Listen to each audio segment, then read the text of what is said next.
Movie got shooter, got yeah. Meet at the marquee, whoa. Fast car, whoa. It go a mile a minute, no. Movie got signed delivered, yeah. You know it's time for cinema, yeah.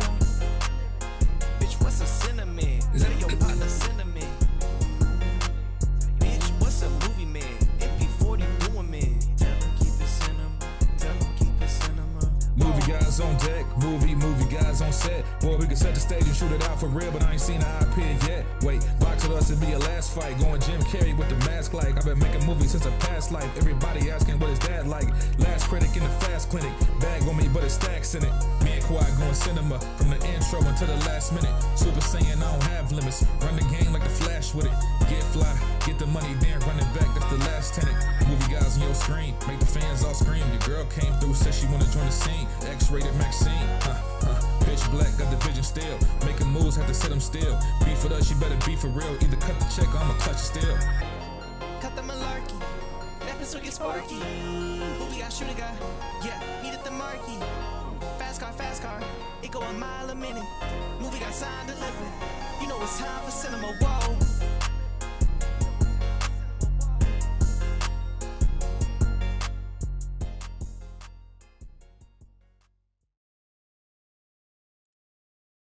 Let me see, what's the name of the song? Right now. Oh, we live? Oh, my bad. We can't get the podcast taken down for Lil Wayne. I've been saying Lil Wayne been watched for years, since college. Nigga Don't worry, trash. I got the bot muted. Don't worry. I didn't think it was that bad. Oh, go ahead then. 3, 5, sitting on the runway. It's with him and Manny Fresh. Oh, I gotta listen to that shit. Hold on, let me see. No More. It's called No More. That shit is terrible. Yeah, we don't want no that shit sounds like a First Take theme song. Like, oh no, He made another intro for First Take. Oh my god, bro, it's bad. It's bad. It's a bad song. It's terrible. It's called No More. Yeah, No More. I'm gonna put in the pod because we on the pod. The pod live, right? It's for a mixtape that he got coming out called The Fix. Is the intro playing or the? No, we live.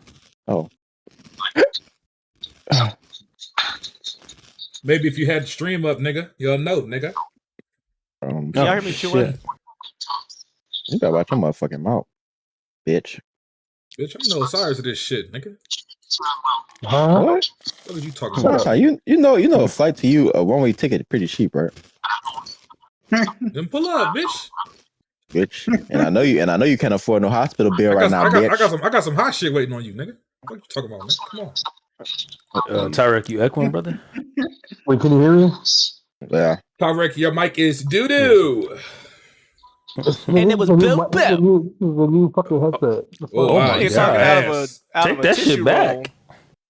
Yeah, put that back on the shelf. Nigga talking out of a shawarma right now. Who background? Turn your shit off and turn it back on. Is that? That's Tyrek. Who background is that? Tyrek. What do y'all hear? It's on you watching TV. Everything. Everything. I hear the whole. I hear your whole front pocket right now. Wherever your mic at. Can you hear better now? No. Okay, you got to pull your head out of the burlap sack, Tyrek. No, what is going on? It's just a bad. I don't know. Nigga, the quality is we just not confused good. too. You sound very muffled. What headset is that? Oh, you left. Hey man, we back. Episode 59. That nigga sound like the Mucinex boogers. Why is he so confused? Apologies for we haven't had an episode in like 2 weeks. The half of the team went on the trip last week. Just shit been going on, man. But regardless, we are back. Episode 59. One more episode, we will be 60 episodes. Can y'all believe that? Can y'all believe 60 episodes? Yeah. That's fucking amazing, dude. Real quick, I want to say I appreciate everybody who's been subscribing. We halfway to 500. That's great. That's our milestone for the moment. So, 500 subscribers?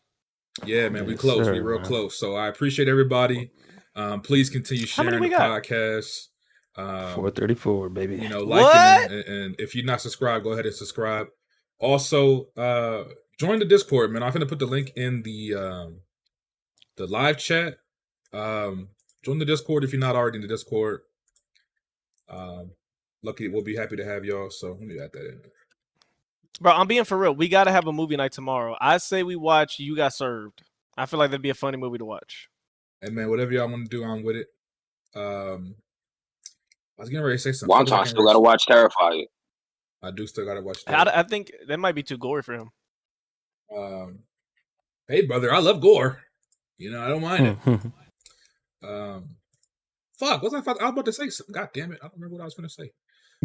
You were gonna say you're gonna drop the link of the Discord in the chat. Yeah, I did that. I was gonna say something else. I don't fuck. Anyway, we back, episode 59. Maybe next episode we'll do something different. Maybe throw some cameras on. I know it's been a minute since we used the cameras, so I know y'all want to see our sexy faces, especially Mafia Quads. Very sexy. Whoa. So yo. Maybe we'll throw the cameras on for episode 60, do a little big, shindig, maybe bring some guests in. I don't know. We'll see, man. We'll see. Y'all niggas better drop some donations in the goddamn chat. And if you got Movie Guys merch, put it on the camera. I got 2 shirts, a hat. Where y'all merch at, nigga? Yeah, man. Go cop the. Am I still muffled now? You sound a little bit better, but it is still kind of muffled. But oh, okay. Fuck it. We got Movie Guys merch. Go ahead and support that if you want. We got hoodies, hats, shirts, any color you want. We got it. Any color Shout out you want. Blaze. We got it. Yeah, Yes, salute to sir. Blaze 4K. Blaze 4K has the merch on his website. I believe it's solidcashshop.com. I believe is the site. All proceeds go to Wonton. Fuck. Yeah, man, we're gonna yeah, man. I appreciate everybody who's copped the merch. Lastly, I just want to say no topics this week. Reason why, we got a lot of movies to review, and I just want to give y'all some straight reviews, man. I want to give y'all some straight reviews. Besides, if I'm being honest, I don't really have any topics. I mean, the only one I can really think of is Avengers Doomsday got delayed, but who gives a fuck? Am I right? Other than that, I don't After really that have bullshit any topics. announcements of the Hulk, the Hulk being in Spider-Man, that pissed me off. Yeah, so Spider-Man? Yep. Yeah, it's old news. Oh shit! I hope it's not Professor Hulk. Yep. Yeah, it probably will be. Oh god. But before we get into the I told reviews, y'all last time we talked about that. Yeah, I told y'all. Before we get into reviews, shout out to M Moore in the chat. He had a question for us. He says, all right, y'all got to decide. Is Alex a critical member of the team? Like, is he crucial to what y'all got going? I know Wonton not, but like, I don't know about Alex. Alex? Oh, M. Moore, shout out Maceo Moore. I'm gonna put your government out there, you fucking bitch. Yeah. Shout out to my nigga Maceo, yes sir. Questioning if I'm critical. Ask yourself this: would cereal be cereal without the milk? Yeah. Would shit be shit without the baby wipe? Possibly. Yes. But how do you clean yourself? This is terrible. You could eat cereal just dry with a spoon, but you need that milk. I'm the lubricant. You see what I'm saying? I'm the smooth with the salt. It is what it is. Of course I'm essential. Salute, man. Salute to my biggest hater, my biggest fan, Maceo, man. I fuck with you, brother. Come fuck with us, Maceo. It's been a minute since you've been in the Discord, man. Come fuck with us, brother. That nigga about to go to sleep in 2 minutes. It's past 9:30. I'm about to say his wife don't play that shit. But hey, man, let's go ahead, get to the intros, and then we're gonna hop into the reviews. Starting us off, Mafia Quad. How you been, brother? Been good. I want to give a special shout out to Burning. I met him today at the movies. Nice guy. Fire. I think that's the first official Movie Guys link up. Salute to Vernon. Hold on. He's from the Discord? Yeah. Burning Really? Fire. He's in the Discord. Burning Fire 49, man. Did y'all sit next to each other in the movie? Did we what in the movie? Did y'all sit next to each other in the movie? No, he sat a few rows back. I normally sit like towards the front. Just Damn, did you stink? Okay, oh. So you kept it real. You kept it real. You ain't violate. What color bucket hat did you wear? And why didn't y'all take a picture? Burgundy. Why didn't y'all take a picture? He ain't asked for one. Nigga, you should have been like, hey man, we out here with the what did Kevin Guest say? Speak nothing of this. Like, why did y'all act so mysterious about this shit? I just got one question, Mafia. Is he as cute as he sounds? Y'all know what his voice sound like? Just the way he I types. did not look can at tell him he's in a- that way, so I tell cannot I answer. can tell he's a cutie just by how the way he types. I fuck with that guy. Patootie. He's a cutie patootie. Oh, I'm sorry. What are you gonna say, Mike? I was just saying he's a normal guy. He didn't look like a serial killer or anything like that. Just regular normal guy. If you could impersonate his voice, what do he sound like?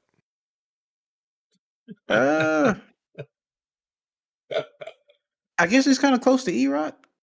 Oh, hell no. Shit! Oh my god! Ew. No. Oh my god! So his tongue was hanging out with every word. Right. Is his back like big? Does his back look like a crescent moon? Right. Is his neck struggling to peek out? Like what the fuck? I did not pay that much attention Is to he wearing looked. Dickies work pants with a Hanes white tee and a polo? Did you make eye contact with this at any time? Yes. Okay. Damn.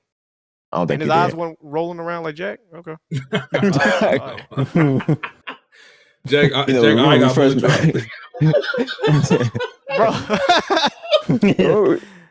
Yo, I swear when we hung out Jack, one time, like, I heard Jack tell his eye, get back over here. Like, I swear he was telling that nigga something.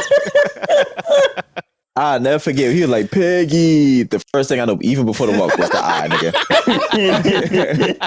Is that Peggy? He hit the side of his head and shit. that bitch back in place. You look behind you like, who is he talking to? I was like, what the fuck? Is this nigga retarded? Fuck Jack. Yeah. Red Pig, intro, brother. What's up, man? Just came from a beautiful Jiggy trip in the great city of Chicago. Went to see some movies with two other movie guys. It was supposed to be three, but one flaked on us. But we got that's here and not there. It would have been legendary, to see a legendary movie with all of us. But yeah. I don't know about no legendary movie, but we'll get to that later. Yeah, I definitely agree with you, brother. Jackson, I'm turning this off. Hey, Jack, it's not me. I'm innocent. Go ahead. It's Alex and Red Pig. I'm snitching. Bro, every time I watch a Jack stream, I casually be listening. All I hear is, and that nigga Alex so gay. Let me tell y'all what Alex, like, he dissed me every time he streams. I'm getting my lick back. What the hell? Next stream, Jack gonna be on our ass, huh? Yeah. Go ahead, Alex, with your intro. Oh, what's up, man? Long time no see. It feels good to be back, man. Went and saw a movie with the movie guys. The second movie we've seen together. The first movie was Cocaine Bear. And the second one was Mission Impossible. Mission Impossible, so pretty big upgrade, right? Absolutely. Yes. The fact that I have to think about it is crazy, but good weekend, man. We in Chicago. Excited to talk about these movies, bro. Excited to talk about the movies. Shy City. My man BT, what's up, brother? What the fuck? What's up, everybody? Buck, aka BT, aka Black and Mild Buck, aka Movie Club Buck, aka the resident horror guy. E-Rock, Father's Day coming up soon. I want some socks, fuck nigga. Fire. Yeah. What's going on? On, Start the pod. I want y'all to. Yes, sir, man. We back at it again, man. We start these reviews, even though somebody didn't watch no movies. That's crazy, ain't it? And last but not least, Tarek, are you with us, brother? You hear me? Yes, you're underwater right now. Salute. No, are you hearing me now? What? No, plug your mic and plug it back in. Tarek, deadass. What headset is that? What headset is it? It's the new the Sony YM6. The Sonys. Them niggas ripped you the fuck off, bruh. Yeah, that shit kind of boo boo. Nigga got the Samsung headsets or something. I don't know. Got the two Dixie cups with a string attached. Wait, hold on. I'm gonna see if I can fix this shit in there. I think Discord shit is fucking this shit up. All right. Do I sound better now? You sound a little bit better. No. I mean, a little bit. Don't lie to this nigga. Do I sound better now? Slightly, yeah. Slightly. What? Maybe if I turn them up. Hold on. Yeah.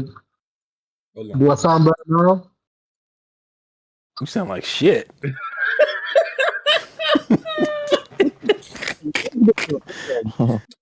How much did you pay for them? Yeah, I'm gonna turn more off and turn back on. Hey, that nigga Chrono said they got a Tarek hog tie. How do I sound now? Oh, you That's sound better. way There you better. go. Way better. There Way you better. go. Alright. Whatever you That's weird did, now. keep it like that way, You don't know how bro. to hog tie people. Fire. Robert. Go ahead, Tiger. My bad. Oh yeah. IMAX. I'm not watching a movie IMAX ever again. Them seats is ass, but it was good to meet up with Bro, it other was movie not It that. made your ass to hurt, watch huh? that I'm movie. telling you. It was not Hell yeah, that they bad. still nigga. When I got up, I was like, my ass was I sore. like the IMAX screen. Y'all niggas, y'all be Well, that's hating because you on got me. a skinny booty, nigga. That's why. What? That should make it worse, nigga. You got a Fuck. skinny, bony That butt. should make it even worse. Some seats not that bad. Anyway, Alex, that's it for the was it that bad intros. to you? Oh, never mind. He went. He going missing. Look, I Did he told step y'all. away? Did he step away? Oh man. Uh-huh. Yep. Mm-hmm. Hey, it's time to have that conversation. You talking about Tyrek, nigga. Alex the disrespectful one, nigga. Well, let's That not nigga went dwell to on weapon that. wheel. Let's not dwell on that. Let's see, man. What do we want to start with? I mean, Mafia saw a few movies. Yeah, I save the think big dogs BT for had a last. couple that he wanted to jump into. Then obviously Oh, we have the. bring her back. Let's do that one first. Well, Alex saw it. Alex, are you there? He's not there. He's not there. Fuck. Why don't we start with because I want to hear about this one. Why don't we Oh, man. start with Clown in a Cornfield from Mafia? I know Mafia saw that film. I think BT said he was looking forward to that as well. Let's get Mafia's thoughts on Clown in the Cornfield. This is a new horror film. I believe it's produced by Shudder. Let me see if I can pull up That the makes sense. synopsis real quick. Let's see. Hey man, I don't know how this movie is, but Shudder been on a run a little bit. They've been putting out a lot of a lot of shit the past year and a half, 2 years. So we'll see what Mafia thought about it. But real quick synopsis: it says, looking for a fresh start, Quinn and her father move to the quiet town of Kettle Springs. They soon learn the fractured community has fallen on hard times after losing a treasured factory to a fire.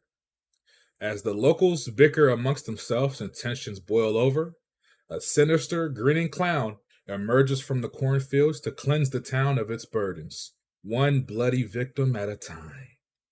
Mafia, what were your thoughts on Clown in the Cornfield?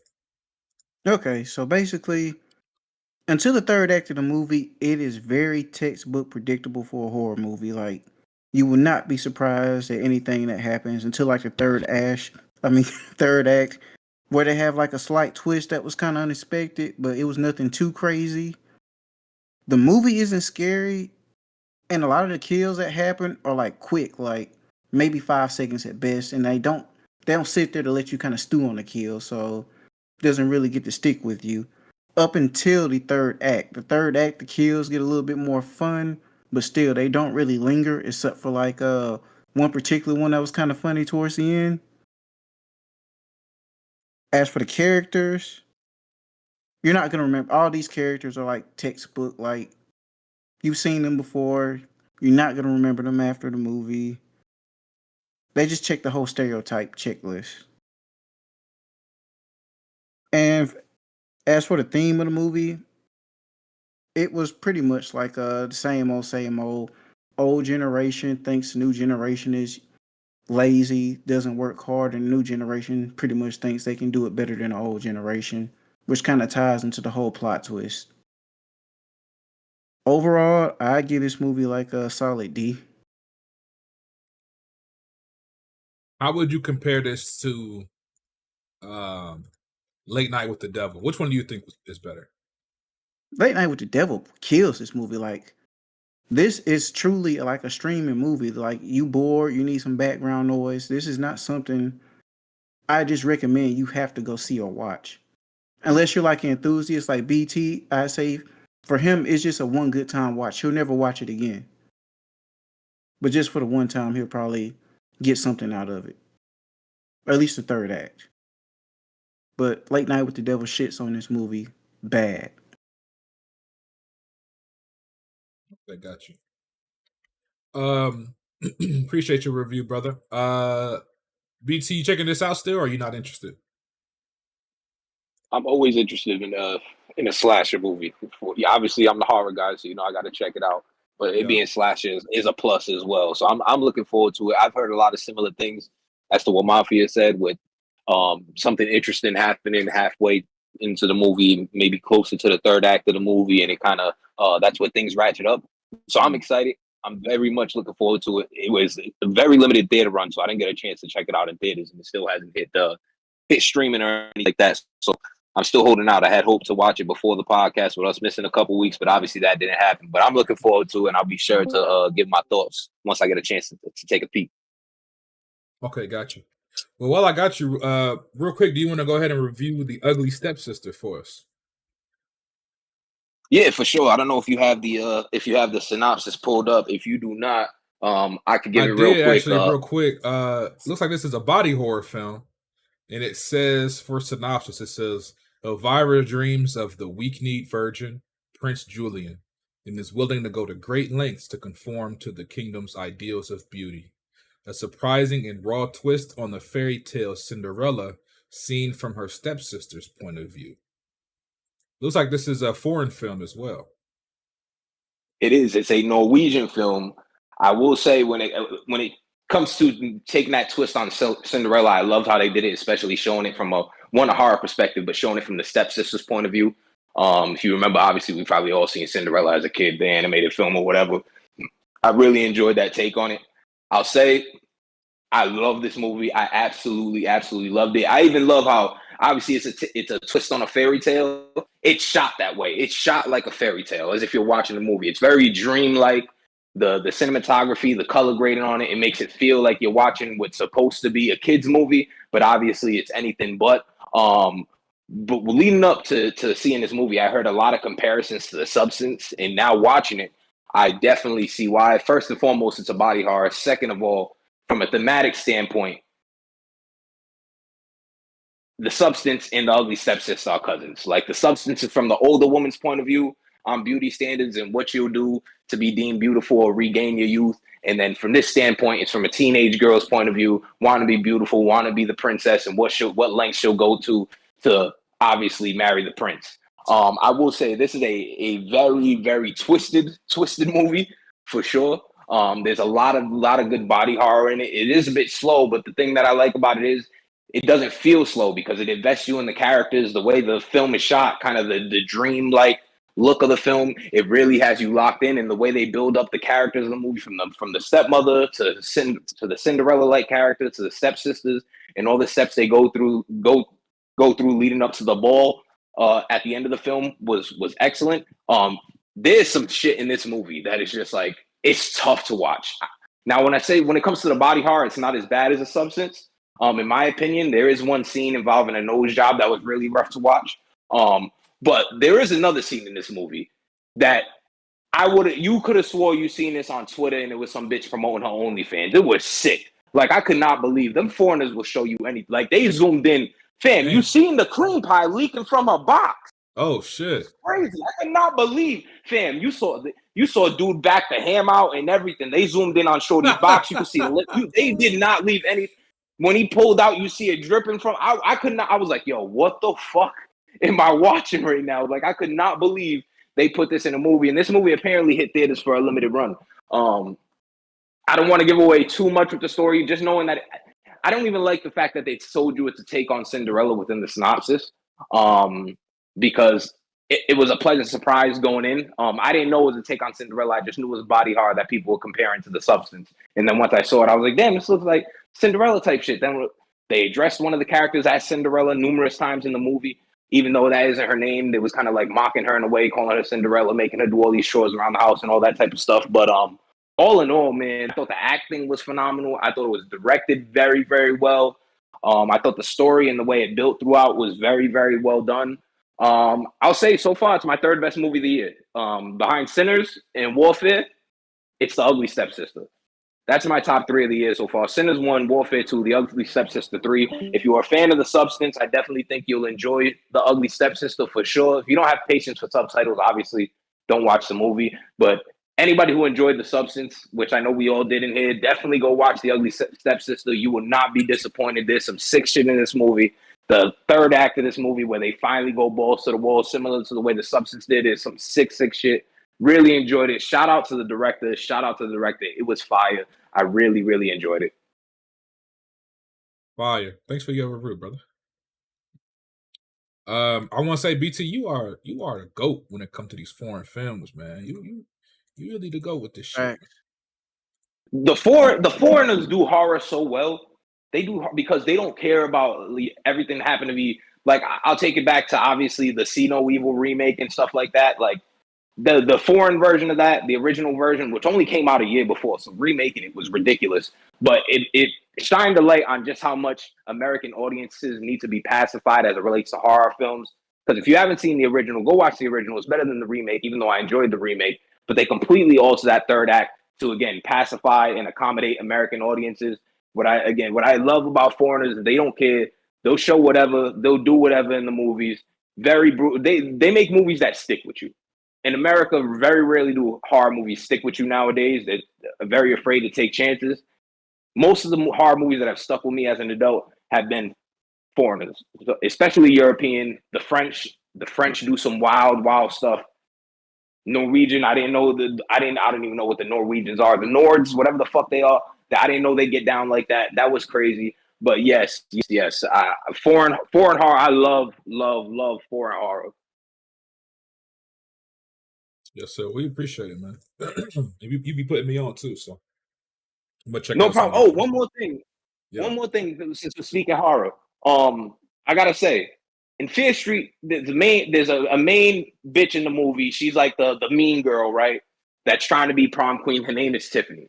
Just want to let you know, Tiffany's the killer. Her parents are also the killers. There you go. Don't watch that fucking movie. I saved you a trip. Please stay away from Fear Street prom queen. There are three of them. They killed everybody because they wanted their daughter to be prom queen. Don't be mad at me if you want to see the movie. And matter of fact, you should be thanking me. Avoid that movie like the fucking plague. One of the worst movies I've seen of the year. And all them niggas owe me my fade. I want my fade from all them motherfuckers. All of them. The bitches included. Run my fade. After what they did to that great, phenomenal trilogy that was the Fear Street trilogy. To give us that bullshit. Just wanted to spoil the movie real quick for anybody who was looking forward to it. Just to try to save y'all the time. It is terrible. Hey, man. I heard that movie was ass, but you know what they be saying, man. The Spoil Guys podcast. They got the Spoil Guys podcast.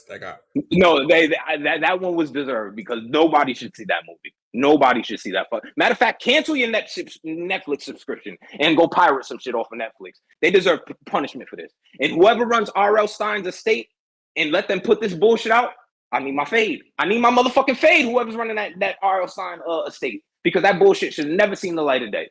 Never seen the light of day. I've already talked Mafia Quad out of seeing that movie. If I could save even one more person, save one more person from that bullshit, then I've done my job today on today's podcast.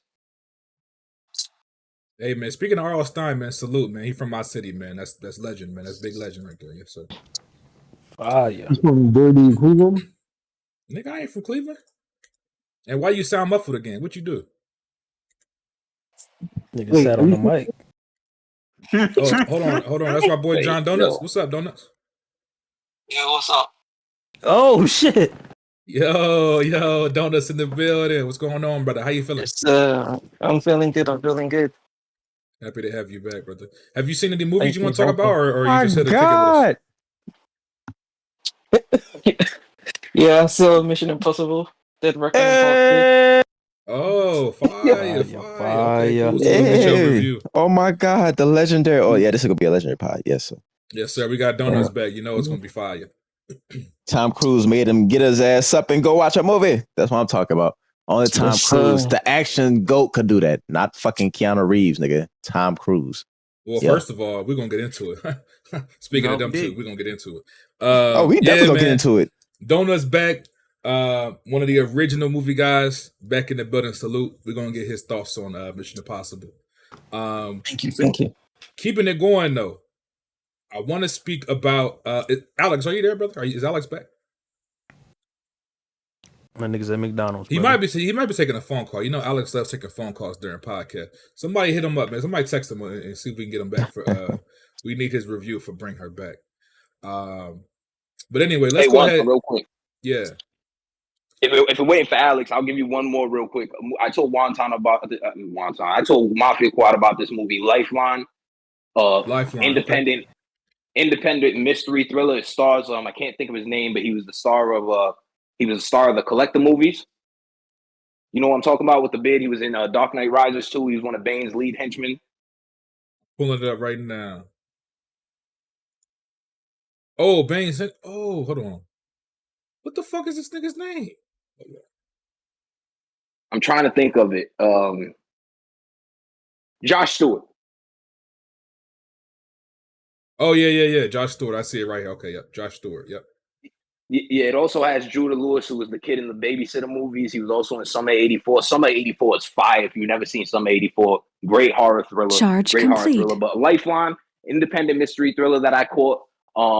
Very, very intriguing concept. Very good movie. The guy, he works at a suicide hotline center, gets a call from somebody who happens to know a lot about his past. And I'll leave it at that. But I thought they did a great job of building tension and suspense throughout the movie. And then when the third act hits and all is revealed and what's going on, it's very, very, I don't want to ruin the allegory because essentially it ruins what the movie is. But for anybody who had, I can't say what people had issues with another movie because then it'll give it away. I will say, if you have a chance to see Lifeline, go see it. 7.5 out of 10. Very good mystery thriller. Perfect movie for streaming. I think you can rent it on Prime or Apple TV, one of those. But yeah, if Alex is back now, you could toss it to him. But Lifeline, I feel like that's a movie I haven't seen nobody talk about. I haven't even seen reviews of it on YouTube. But that's a very, very entertaining, well thought out mystery thriller. Thank you, brother. Appreciate that. Well, real quick, while we're waiting on Alex, who else saw Bring Her Back? I know Tyrek said he saw it. Anybody else see it? I didn't get a chance to see it yet. Oh, you did, Mafia? Okay, great. I am going to see it, but I probably won't be able to see it until tomorrow or Sunday. I am looking forward to it, though. Because I really enjoyed Talk to Me. For those that don't know, Bring Her Back is the new movie from the same directors of Talk to Me that came out back in 2023. A horror movie. This one, from what I hear, is a little similar, very similar, but it's a new movie. So, synopsis, it says, a brother and sister witness a terrifying ritual at the secluded home of their new foster mother. Mafia, go ahead and kick off the review for Bring Her Back. What do you think about this movie? Okay, so the movie kind of has a slow start, but it's real interesting. Starting with the father's death, which is, I think there's more to it. I think I may have to see the movie again, but I think there was more to that. And the whole foster mother, real eccentric, kind of weird lady. Without spoiling, she's trying to do something, but the movie doesn't really go into like how she got into it. But it's real interesting for the most part. But where the movie kind of, for me, for where it kind of drops the ball is once it kind of gets moving, like once the characters have an idea of what's going on, it doesn't really capitalize on it. Like towards the final act, just like with Talk to Me, I feel like it really drops the ball. Like I'm expecting a real resistance without trying to say too much, but then it kind of just everything happens quick, and it feels real unsatisfying with the ending. But the movie's not scary, but what I think it did do a good job is with the body horror. There's a scene with a melon. When you see the melon, you're gonna get a pretty good scene out of that. The scene, well, I can't spoil that, but it was okay. I think Talk to Me is better, but this movie was okay. Off the top of my head, I give it like a D plus. Damn, that's not good. That's Hey, crazy. D plus, you passed the class. You passed the class with a D plus. Barely. Damn. That disappointing, bro. I love Talk to Me. I was looking forward to this joint. Damn. See, the thing is, this compared to Talk to Me, like this movie is interesting. This movie is interesting, but Talk to Me holds your interest more. It gives you legit scares. I think Talk to Me is a good movie up to the last act because I didn't like what I think. These directors, to me, they don't do a good job with sticking the landing of the ending of the movie. But if you compare this to Talk to Me, I think Talk to Me is just a much better movie. Okay, I got you. Is that the Raka brothers? Yeah, that's them. Yeah, oh man. Because I like Talk to Me too. That's a tough standard to live up to. So Talk to Me was great. I thought Talk to Me is probably one of the better horror movies of the 2020 so far. They just didn't. They didn't spend enough time on like the whole horror. Like you got towards the end, you got like a little glimpse of like something was definitely going on with a character. Well, you know something was going on with a character, but they really just didn't go into it more like they did with Talk to Me. Damn, I was looking forward to that. Well, I know Tyrex saw it. We got Waterboy in here. Waterboy, what's up, brother? Hello. Yo, I know damn well I think that. Hey, you're the one who dipped out on me. Waterboy, you know you got some beef. You know you got some beef in here. You know that, right? I ain't worried about that. Damn. I got one question for you, Waterboy. Why is Saint he dodging you? Like y'all in the same city, the same movie dodging. Theater. Why y'all ducking each other? I need y'all to link up, take a picture. Like what's going on? So Mission Impossible was the first time we had with the same theater, same time, and he had issues. The moment that movie finished, he dipped out. Saint Pussy. Oh wait, no. Saint Pussy. I don't think Peggy saw what happened. That's I'm still irritated by that shit. All right. Oh, you know what? I'll say what happened. So, because I told Waterboy about this mafia. It's been this guy that's been going to this AMC, and I hadn't seen him for a while. Last time I saw him was Civil War and Haunted Mansion, and I don't know what he's on a spectrum for sure. I just don't know what he has. But man, when I tell you, bro, I was just like, "There's no way this nigga's sitting right next to me." And this motherfucker here, bro, he be smacking his lips. He can't be still. He be getting in and out of his fucking seat. Like, it's the worst experience, bro. Like, it'd be times where a movie's supposed to be dead silent and you can just hear this motherfucking the entire time. Like, no joke. He was doing a chop moan multiple times. And I know that nigga Waterboy heard that Chop shit. moan. Like, dog, I went to go see it again with my mom yesterday. Why was that nigga there in the fucking theater, bro? And something told me, don't get that seat, bro, that I got last time. He's stalking you. Gotta be at this point, bro. Because you could just hear that nigga doing that chop moaning, moaning crazy shit, and I'm just like, all right, bro. He wants your pussy. Man, hell no. And then I can't even be mad because I'm just like, shit, the nigga apologized afterwards about that shit. I'm like, man, am I just a dickhead, bro? Like, no. He can't help it, man. You say he got a condition. That ain't his fault. Yeah, the nigga got a condition for sure. It's just like, I don't want to deal with that shit no more, bro. Like, He probably got the same thing Kid Dangerous got. Oh fuck. Hey man, but while we here, Waterboy, what movies did you see, brother? Did you see Bring Her Back as well? Yeah, I saw it yesterday. Okay, give us your thoughts on it as well while we're waiting on Alex to come in. I have the opposite. I really enjoyed it. It's a different movie than Talk to Me was. Talk to Me was very much a party movie. This one's more unsettling. I thought Sally Hawkins did great, and the blind girl Piper did a really good job. It's a very good body horror movie, in my opinion. It is slower. It's visually really, really well done. There's some shots in the movie that, like, what you're seeing, the creature, I guess, and what's to the end of the movie. It's very interesting. What would you give it out of 10 if you had to score it? I give it a high 8, low 9. It's one of my favorite of the years. I've become more of a horror fan over the last few years. I really, really love Talk to Me. It was one of my favorites of that year, and this one's probably going to be one of my favorites this year as well. Okay. Well, then that's good to hear. I'm looking forward to it, man. I fuck with Talk to Me a lot. One of my only complaints with Talk to Me is I did want them to kind of lean into the, like you said, unsettling nature. So I don't know. Maybe y'all fuck with this.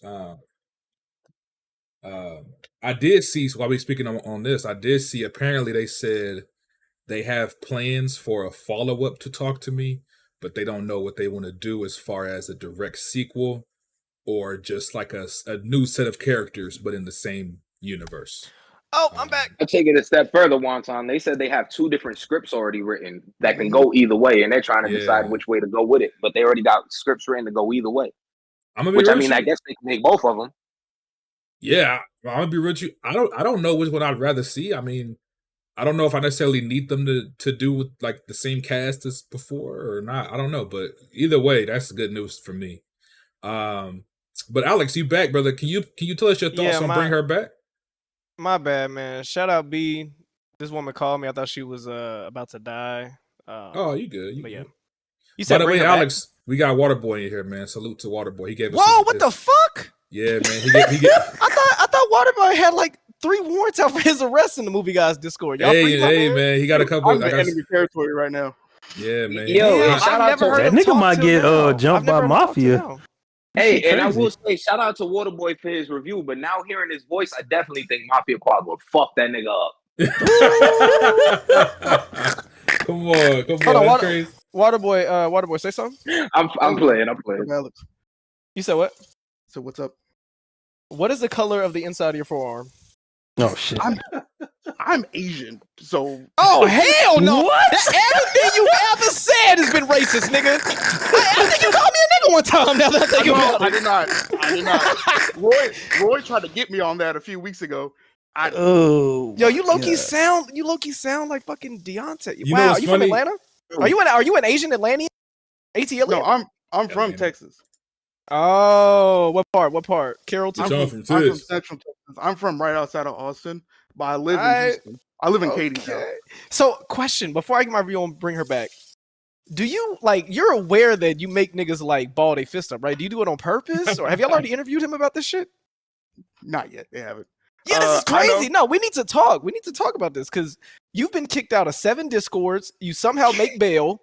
You come back and you do the shit again. Do you do this shit on purpose? Yes or no? I do not. So you just say, "Look at these blackies. I'm making them all mad. I'll be back in a few weeks." Like, what don't cross your fingers, bro. I will say, to be fair, Alex, Waterboy is married to a black queen. Maybe we give him a little bit of leeway. Hola. He's an ally. Waterboy's an ally. Okay. Matter of fact, Waterboy is so much of an bean ally. with the chocolate drizzle. He be capping for some of these movies, these black movies that's really ass, but he be capping for him. I ain't gonna say no now. Listen, man, I know that I peep. Hold on, he must have liked that fucking movie, The Blackening, like Jack. You like The Blackening? Blackening. I thought it was fun. Did you even get 70% of the jokes? Yes. Okay. Listen, I'm Asian. Yes, my family is black. I'm married to a black woman. I grew up in a black neighborhood. What shoes you got on right now? I have on slides. He actually is a black ace. Nigga wearing Nike slides with the Nike Elite socks. All right. Well, anyway, shout out Waterboy. Can't believe you got it through the trenches.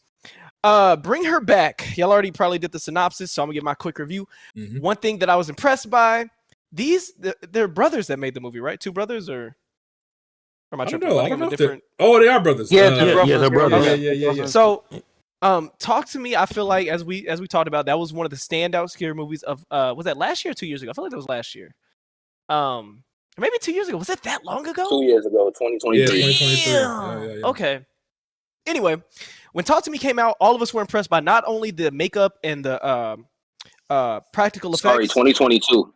2022. Damn. Okay. What? The practical effects were nice. We were used to at the time, and still now, heavily reliant on ghosts that we don't see, but we just see telekinesis and shit like that, or we see some CGI ghost face.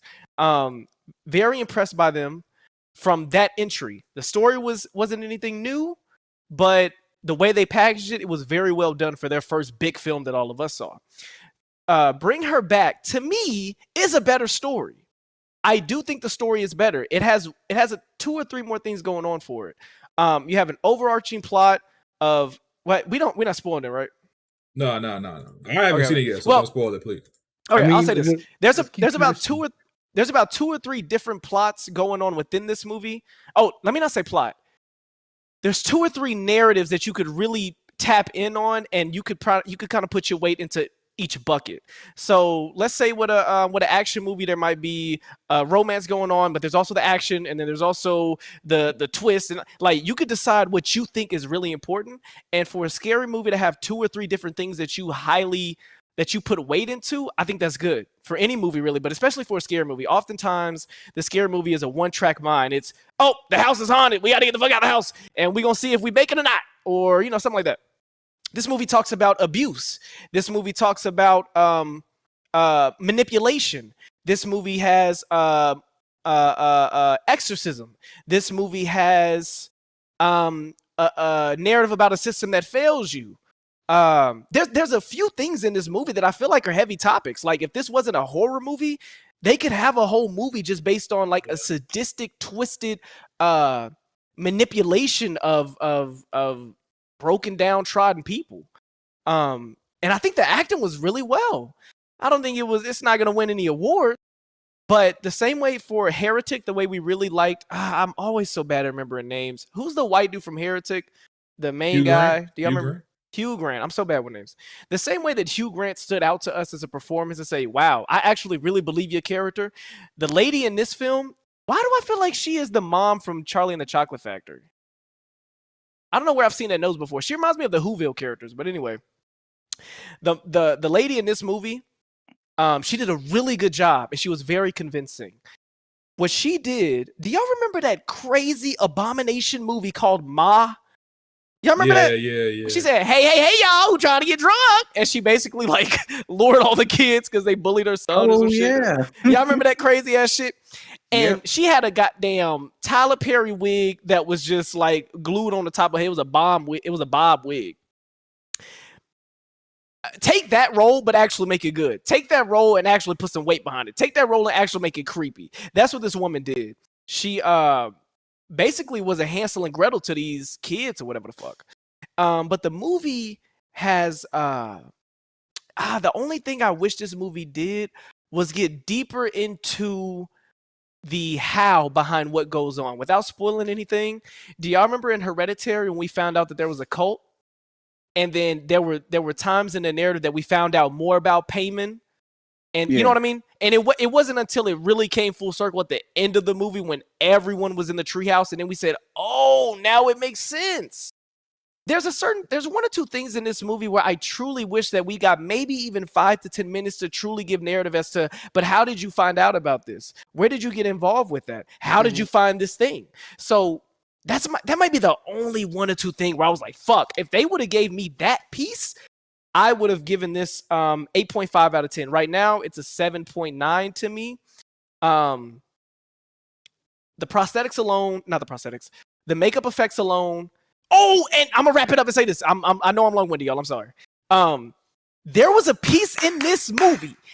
I don't even know the last time I've seen a movie. Maybe it was Possessor in the theaters. Y'all remember Possessor? Yeah. There was a scene in this movie where the entire crowd, I swear to God, the row in front of me, a dude said, oh, come on, give me a break. He literally said that. Everybody in the theater was, oh, I don't know the last time I've heard everyone audibly say, oh my God, that is gross. People are looking away. My mom and dad were like, oh my God. Nigga in front of me said, oh, come on, give me a break. I was like, bro, this shit is crazy. And I bet for the people that see it, all I'm gonna say is kitchen, and you know what scene I'm talking about. Yeah. All I say is kitchen, you know exactly what I'm talking about. That shit alone is gonna make me watch this movie again. Cause you got a fucking Cybot walking around. Anyway, yeah, good movie. 7.9 out of 10. I was not disappointed. If anything, these guys have kept the ball rolling, and yeah, I fuck with them. I'm very excited for their next feature film. Alex, question: What could I have done to get that extra 0.1, that extra decimal point, that 0.10? What could I have done to get it to an 8? I think, like I said, more narrative as to how she got involved with it. Because if you 0.1 is a very minute little, you could have just hit it. Because that's what I'm saying. Before I walked out of the movie, there were certain scenes in that movie that said this is immediately getting a 7 out of 10, regardless of whatever happens whatever happens after this scene, it doesn't matter. It's earned a 7 out of 10 for me. It would have gotten an 8 and up, like I said, if they would have gave more backstory. Because we've seen horror movies give us a little bit more as to the how and why. And for this one, I was just like, she's a lone act. She's a lone wolf. Like there isn't some big group conspiracy cultish. It's not the Hereditary. It's not the Midsommar. It's not the Insidious, the Paranormal Activities. There's no group. It's just she's just by herself. So I was kind of like, huh? Oh, my bad. Go ahead. I was gonna ask: is it one of those where it lets the audience put the pieces together, or is just no pieces? Not really. Yeah, but no. I do think they put the piece together, and that's why I was talking about earlier. This movie has the concepts of grief. This movie has the concepts of doing whatever you need to do to make sure that you see what I'm saying. Like the actors. Like I said, there's 2 or 3 things that you could really put weight into it and say, hey, if you took the horror aspect out of it, this is a very heavy movie. This is very heavy if you want to look at it that way. It would same way with As Above, So Below. Niggas in the Discord did not give that movie. They didn't like that movie. But to me, As Above, So Below gave some really good narrative for a scary movie. Like I was like, I fuck with this story. I think I gave As Above, So Below like a 9 out of 10 for a scary movie. Yeah, that's insane. So I'm not gonna go on a rant about As So Below. But like I said, the movie would have gotten an 8 and up if it would have given more context on why she got involved with what she got involved with. God damn, this girl got a fat ass. Oh God. Mm-hmm. A lot of your reasoning is a lot of the reason why I hold Hereditary in such high regard. You take away the horror elements, it could still be a great story. Still a good fucking film. Yep. So I feel you. Speaking of Hereditary, I ain't gonna lie. Talk to Me is the since Hereditary, that's the closest movie that's given me like, I don't know, when it comes to horror, because I like horror movies, but a lot of them to me, I don't really get into them as deep. But Hereditary I did, and Talk to Me I did. I don't know, something about those movies, those vibes they give me. I fuck with it heavy. I think the Ugly Stepsister will do the same thing for you. Okay. As somebody who I know you enjoyed The Substance, I think it would do the same thing for you. The Substance is fire. Yeah, it did, but even though Substance is like a body horror, I don't really consider it like a horror. You know what I mean? Like, it's a body horror, yes, but but yes, to that point, yes, The Substance was fucking fire. One of my favorites of last year for sure. Tyrek, you want to go ahead and Bring Her Back as well? I think you're the last one that saw it. You hear me? Yeah, we can hear you. You sound good. So I'm gonna give I gave it a 7.5 out of 10. I wanted to know more about the actual ritual that was going on during the actual movie. But it was a pretty short movie though. It was only an hour, like 30 minutes. But I wish it was a little longer just to kind of expand upon that.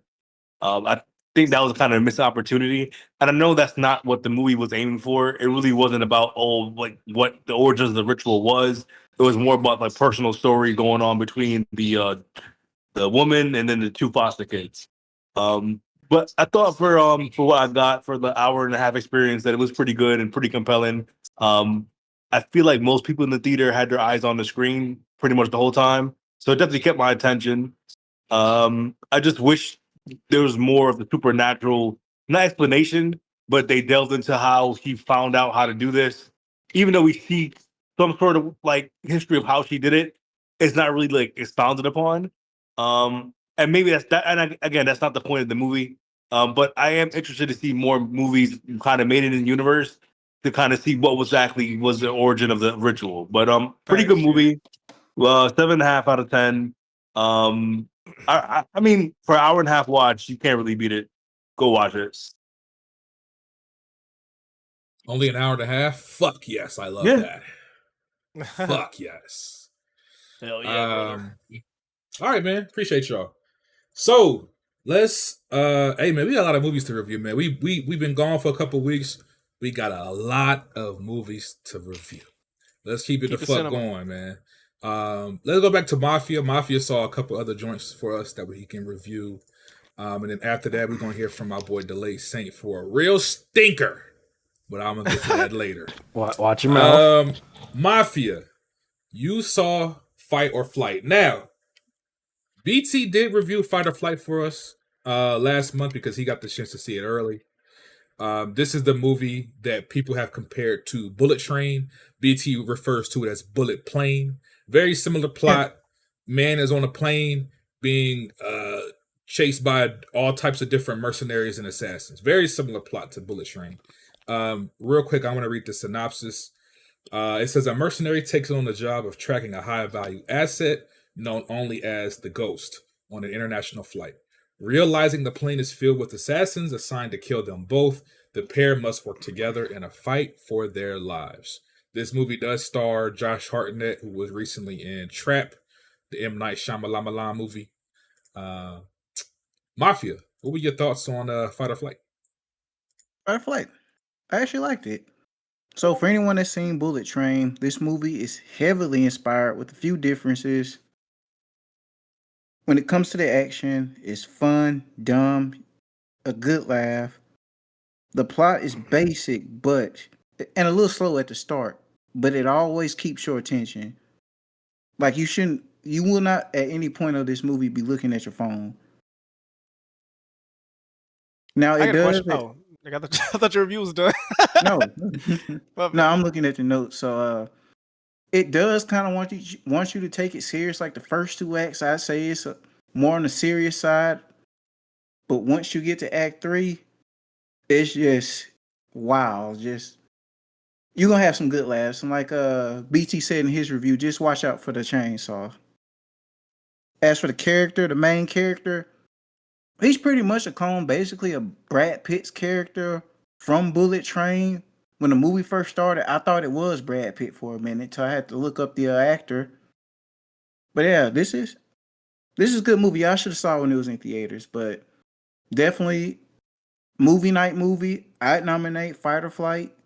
You got a chick over Fight or Flight. This is just this is a fun movie. If you want to just have a little fun, turn your brain off kind of moment, this is a good movie, and it looks like they're going to try to make it into a franchise, so I'm here for it. Who's the director? I give Fight or Flight a C+. Who the epitome of an unga bunga. Facts. Director, let me check. Let's see. The fuck? Where did it go?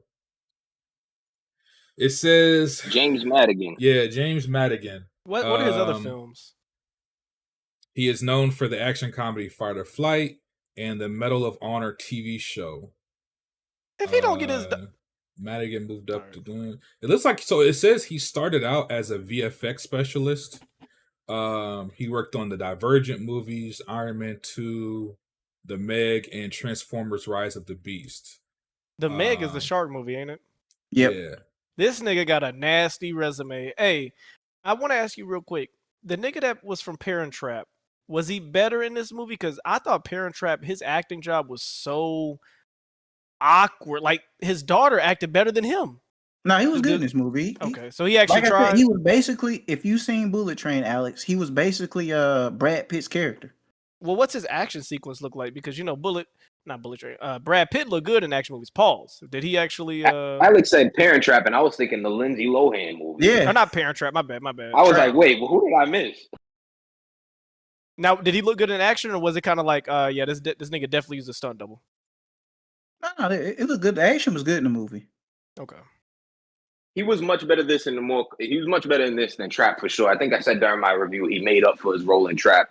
He's great comedic timing in the movie as well. He was excellent. I believe he was like an alcoholic or something too in the movie, if I remember correctly. I got to rewatch it. That's a movie that's an easy rewatch. So basically, he was an agent for the government, but one of the clients they had to protect, he was abusing a woman, so he stood up for it. And basically, his girlfriend, also his partner, kind of threw him under the bus. So he's basically being hunted down by every world government until she's like, "Hey, I need your help. If you do this for me, I'll clear your name so you can come back home." Oh. Okay, so basically, we can all agree that Trap was just a commercial for his daughter's singing career, right? Like we all agree on that. Yes. Yeah, okay, absolutely. So that was just definitely a money grab favor for that nigga to say, "Oh yeah, nigga, you trying to debut her single? Bet I'll be the main actor." When I saw that movie, that's like I was when in Jack the go to theater press by start. myself. When I saw Trap, I was in the theater by myself, and I was crying, laughing, just recording making videos. When Kid Cudi came out with that fucking wig, I He's gonna make almost me doodle died myself. laughing. I almost died laughing. He gonna stop That until I movie Google is, myself. but it's one of those so bad that it's hilarious. The movie. The music, movie the is crazy part is ass. the music wasn't bad. Like the music didn't sound bad to me, but I'm like, I just don't need a movie to show us that your daughter sings, my nigga. Your husband's the butcher. And then on top of that, and then he used this as a way for him and her to like better their relationship. I imagine, like, yeah, my dad wasn't there for me when I was little. Like, nigga, are y'all having like a moment? Are y'all using a movie to heal yourselves, nigga? Fuck out of here. Anyway, I will say, oh my bad, go ahead. I was just gonna say, BG has writing credits on this movie. I just want to put that out there. What? Oh my god. Why you say that? Why you say that? Kenneth Johnson? Yes, Kenneth Johnson. He does have writing credits on this movie. Uncle Bunga is quality. Oh, it's That's Uncle Bunga. crazy. I got you. Oh, okay. I thought you saw shit on the. I'm like, for one, you sick as fuck for watching the credits on a random ass movie. Why the fuck would you do that and remember a name from it? That's what you're saying. When he said BG, I thought he meant like the Hot Boys. I was like, wait, what? Oh, come on, Nah, bro. we got this bisexual vampire in the community named BG. He do like a gay blade. Hey, that's the new name.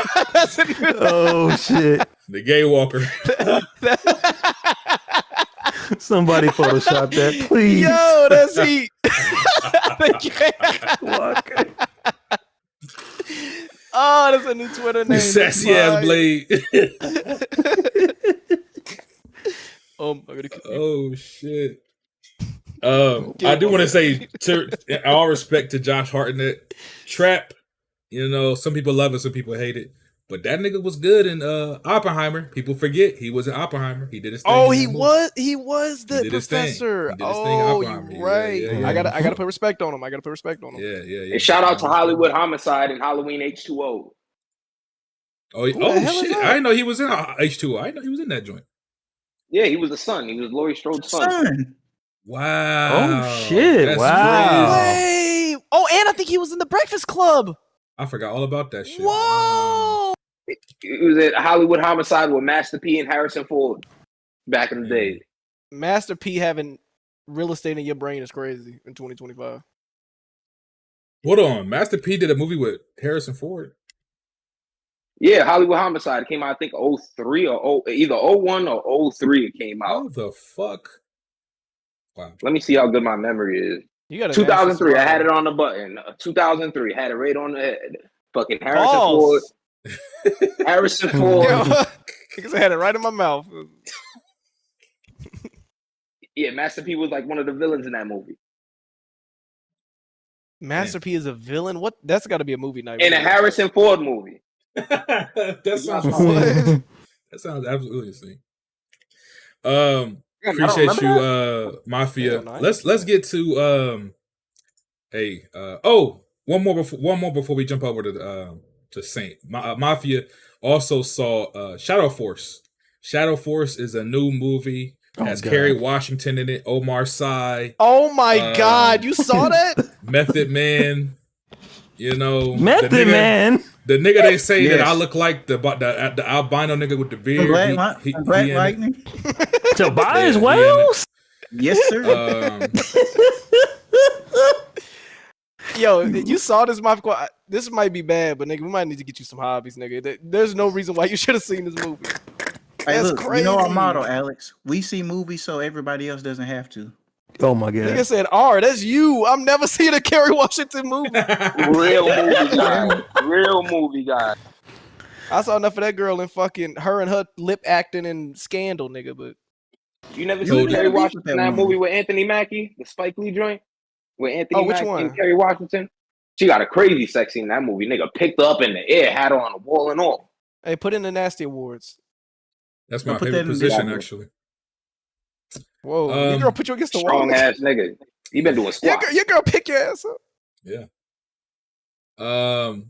This movie is an action film. Synopsis: it says an estranged couple with a bounty on their heads must go on the run with their son to avoid their former employer, a unit of shadow ops that has been sent to kill them. Mafia, What's your thoughts, brother? No. This is gonna be pretty quick. Pretty quick. Shadow Force is an action date movie. The plot isn't anything special to write home about. For an action movie, it needs a lot more action. The action we do get isn't believable for the characters we've been given that are basically supposed to be like the world's best shooters. You won't see that in the movie, but yeah. Who's this movie for? Look, it's not in theaters anymore, but this is a Netflix and chill Valentine's Day movie. You messing around with your girl, you need something to play in the background. Wait for streaming. I give this movie a D. So this is a good movie to have sex to. Yes. Okay. Actually, yes, they do have some good music in here, so this is a movie to play. Wow. Okay, will do. Sounds like absolute garbage. I'm sure BG would love it. Get some ass to some ass. If you aren't taking a chick to the movie to see this, you're not going to enjoy yourself. Wait, is this the movie that you and Buddy went to? Buddy, no, He talking about myself. The dude from the Discord. Oh, okay. He talking about Burning Fire Mafia was puzzled. He said, Yeah, I was like, did y'all go see this shit? See this shit with him? Okay. No, we saw what's the movie that came out today? Bring Her Back. Yeah. Oh, okay, gotcha. All right, man, salute. So now let's go ahead and hear from Delayed Saint. He got a lot to speak for. Okay, Delayed Saint went and supported the newest film by The Weeknd. Yes, The Weeknd has his own film. It's supposed to be if I'm not mistaken, Saint, it's supposed to kind of go together with his recent album. Yes, it is. It stars Jenna Ortega. She is on a historic doo-doo run ever since she left Scream. Doo-doo run. After she left Scream, it has been nothing but stinkers. I really hope she gets it together. Wait, Friday was after Scream, wasn't it? Friday? What you mean Friday? That movie where What you she talking was about, the Friday? Addams Family? That was show, Wednesday. Wednesday, but that was I that, think you're I said thinking about Friday. the unicorn movie. It's a TV show. She was good in That's Wednesday. a unicorn. Wednesday But I mean, but cool. No, but that came after Scream, right? Yeah. Well, That's a yes. unicorn, Yes. Yeah, Well, that was successful. So we gotta say after Wednesday she been on some shit. Well, That unicorn movie, I don't even know how that Wednesday, shit got I'm not, because that's a TV show. I'm talking about her movies, her filmography. cinematic. Okay. I thought Yeah. people liked Beetlejuice too. Who the fuck is that?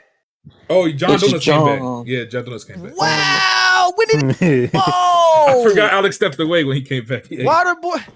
Waterboy and John Donuts in the same episode. This is my lucky day, boys. Yes, sir. This is a big one. Sir.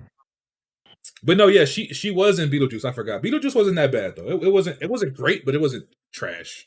I liked it. So it was just a good mid pack. But yeah, no, man. She's been in a few stinkers, man. I don't know. But anyway, the movie is called Hurry Up Tomorrow. The Weeknd is unfortunately acting in this movie. The synopsis, it says, plagued by insomnia, a musician gets pulled into a nightmarish odyssey with a stranger who begins to unravel the very core of his existence. It sounds like she's a stalker. Saint, let us know, brother. What's going on with this movie? How was it, man? How'd you like it? First off, I want to say I tried to bait BT in watching this movie. Waterboy fucked it up, so fuck you. Fire. Saint, I'ma still see it, and after I see it, I'm gonna have some smoke. It's too late. If it's worthy, I'm gonna have some smoke. It's too late. And I'm It's too bringing it late. to the pod. It's too late. All right. I'm gonna watch it still, and I'm gonna hold you. Listen. I'm gonna hold you to it. I'm gonna be real. I'm a Weeknd fan, but if I was a casual movie goer, right off rip, bro, it would be like a 4 out of 10. Damn. But as a Weeknd fan, it's a 7 out of 10. Let me explain. The hell? Because you want to fuck him? What? That's besides the point. Huh? There's no other reason to get that shit a 7. You gave that nigga hold 3 on. extra points. 'cause his dick on the Hold on. screen. Listen. Let me explain. Did Jenna There's a Ortega get reason for naked? My bad. Go ahead. I'm sorry. I wish. Nigga, Dick took a hold of the mic real quick. What the hell? So the reason I say that is because this movie was directly meant for the fans, and I know he's been saying it, but I don't believe him. He's using when artists say this shit, that the Weeknd character is being retired, and a lot of people don't know that the whole Weeknd, that's a character he's been playing for like the longest. But it was a love letter to the fans and like an end off on that character, and who knows what the fuck he's gonna do afterwards. I hope it's not acting, because he can't act. The clip that people have been seeing have been going around that's out of context. It's meant for you to laugh. This movie is very heavily connected to not only Hurry Up Tomorrow, but also to his other albums and mixtapes. Even dating back to like House of Balloons and Echoes of Silence. I'll say House of Balloons is incredible. Still holds up. Incredible project. Yeah, it's his best project. The reason I say it connects to all of that music is because a lot of the lyrics, like I got spoiled from the film right off of the intro of the movie, because I've listened to the album multiple times, and the lyrics clearly, shut your mouth, clearly show you what the hell the whole plot is, and yeah, it's a psychological thriller. So you feel like this was a poor choice to release a soundtrack before the film? Is this the first time we've seen something like this? Like the soundtrack come out first? No, it's, and here's the thing, people are clowning him, but it's like, yo, I saw a dumbass 3C Films, fuck that nigga. He was like, oh, this is a commercial for the album. Idiot, it's literally titled the same thing as the album. Are you fucking stupid? It's what it's for. You act like you haven't seen seen Kanye do it, have a full short film, and you've seen Michael Jackson do it before with Moonwalker. But the biggest issue is, I did. This is a theatrical release, though. That's different than them. That's what I'm saying. That's the issue. This movie shouldn't have been in theaters. But I went to the fan event because it was the only one that had the Dolby. I understand why it was released in theaters, because that Dolby made a huge fucking difference. Boy. But hold on. But if you were going there for just a regular digital screen, it's not worth it. I can't even say it's worth streaming. Like, if you're a Weeknd fan, go ahead and watch it on streaming, because I think it's out on streaming now. It's a cool rental. But if you have no interest in the Weeknd at all, his music, it's not for you. Jenna Ortega, yeah, she definitely continued in the mid pack. Even though I understood what her character was, Wonton, you kind of did spoil. Yeah, there's a reason for her character, and they show a lot of different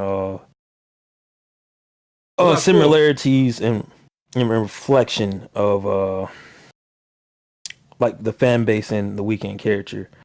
Also, I would say it touches on depression and anxiety, and it takes a lot of real life instances that happen to the Weeknd.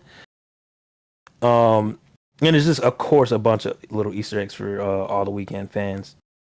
But yeah, like, this movie only has 20 minutes of dialogue. That's unacceptable. Like, this should have went to streaming or straight to How long was YouTube. the movie? The movie was like an hour and a half. Damn, there was only 20 minutes of dedicated talking? Yeah. Yeah. So did you say it with him? Were you like, shut the fuck up? Shut up! Did you say that with him while he's on the screen? No, my theater was dying laughing at that part. Like I said, with the context, it was meant to be fucking funny. Say, is it a musical then? If it ain't got that much talking, is it supposed to be like a musical? Yeah, so I mean, it takes you kind of on the psyche of the Weeknd, of him, because I know y'all don't know this, but the whole reason he wrote this movie, or wrote like part of it, is he was dealing with sleep paralysis and insomnia, and it literally is based off of a sleep paralysis demon, if that makes sense. Yeah. The plot is definitely confusing. If you don't listen to the album at all, you're not gonna know what the fuck is going on, and it's beyond a slow burn. It can be turned into a glorified music video as a casual moviegoer. But like I said, if you're a Weeknd fan, you understand what the hell's going on, and that's a big issue. It's to the point where you should have just released this on YouTube. Like, there was no like, it should have been like what Travis Scott did, where I think he had a film, and it was Yeah, this a matter of fact, he did for Utopia. It was like a 1-day deal. That's it. It wasn't like a full on like theatrical run. That's what should have fucking happened. But he promoted it like it was an actual movie. So yeah, it's a 4 out of 10 as a casual moviegoer. It's not worth the matinee. Low rental at best. Thanks So for seeing let- that shit, so we don't have to shut up my. Say, let me ask you, what role did that Barry Keoghan play? Because he's a pretty good actor. I like him. I know he's in the movie.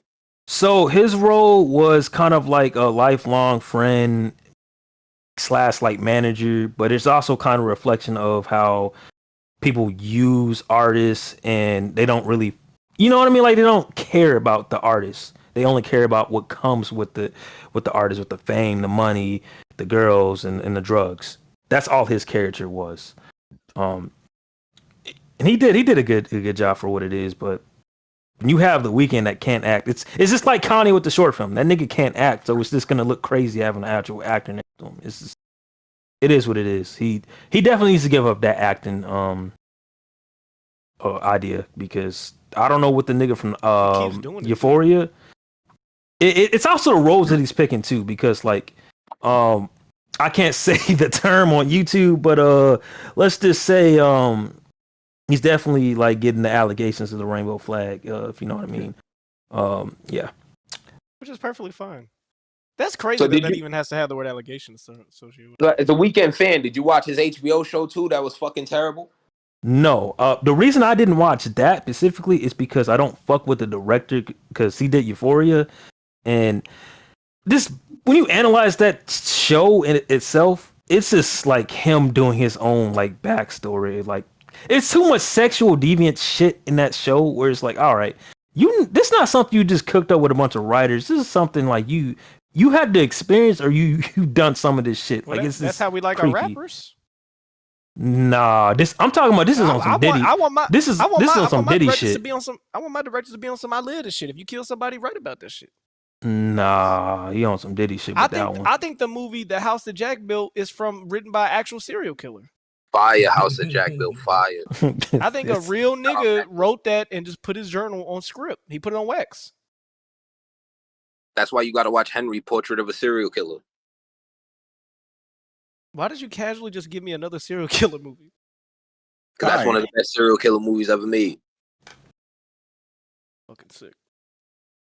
It's a good movie. With Michael Rooker. Hey, we need to make a big Rooker. list. We need to make a big list of all the movie night movie suggestions, because y'all be I saying want to shit, watch some dog I don't shit. remember none of this. I want to watch some dog shit where we can just laugh and roast. Oh, thank you for. What do you give it? What do you give it out of 10? Oh, 4 out of 10. I think if you get a squad for this, it'll be some good roasting. Shut up. Okay. Shut the fuck up. Shut the fuck up. Just shut up.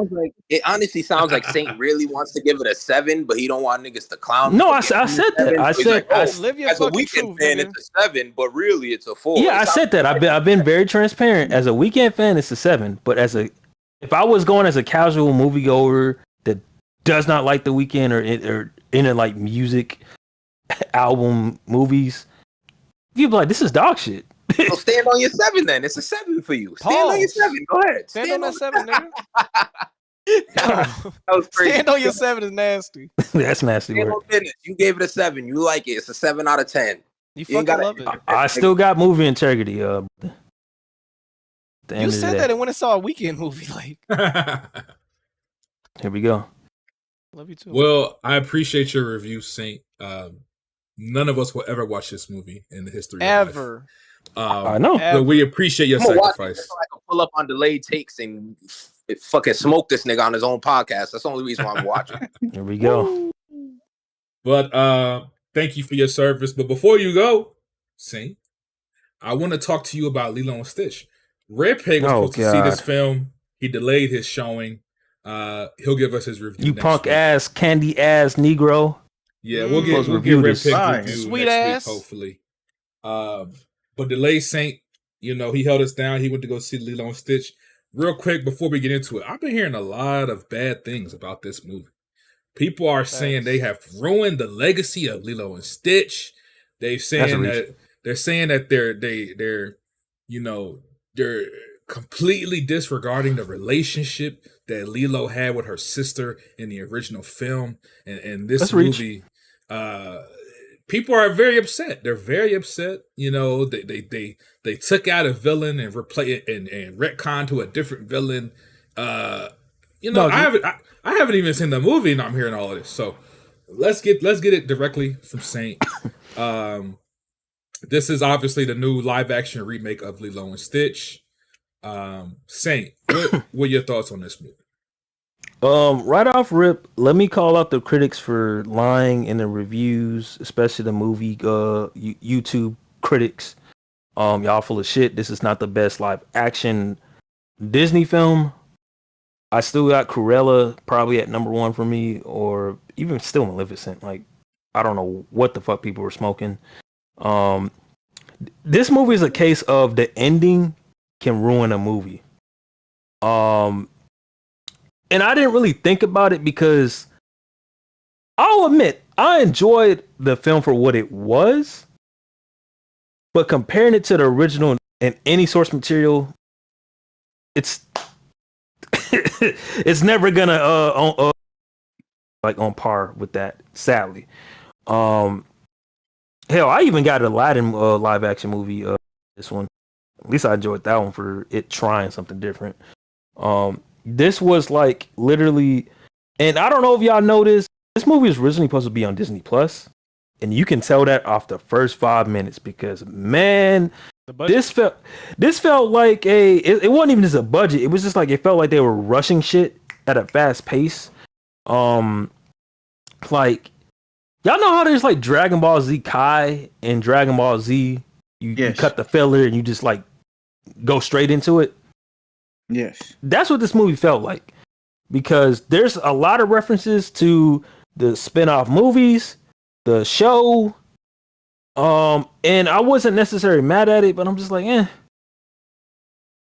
the nerve of y'all niggas to just be right off rip trying to tease a sequel is crazy and disgusting. I will say the casting was good. The chemistry was there.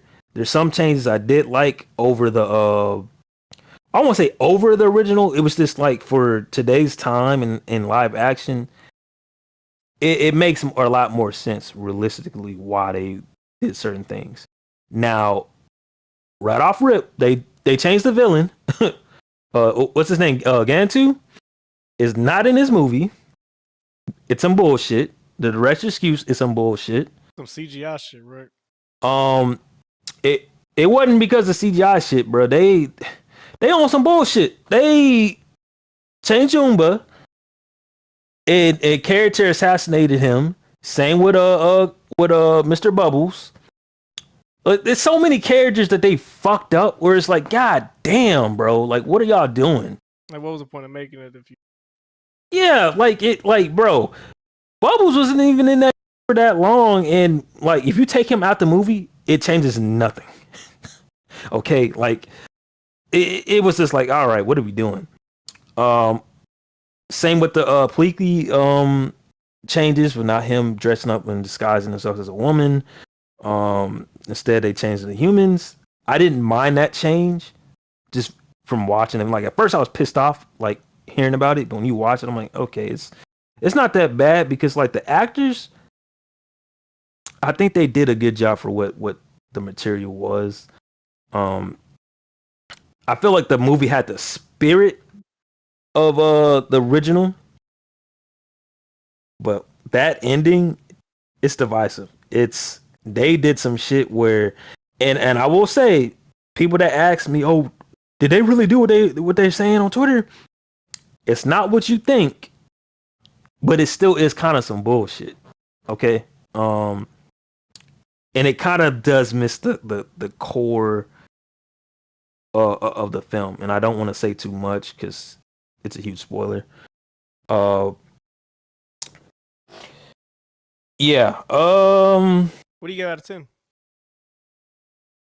I sat on it for a while and was like a 7 out of 10.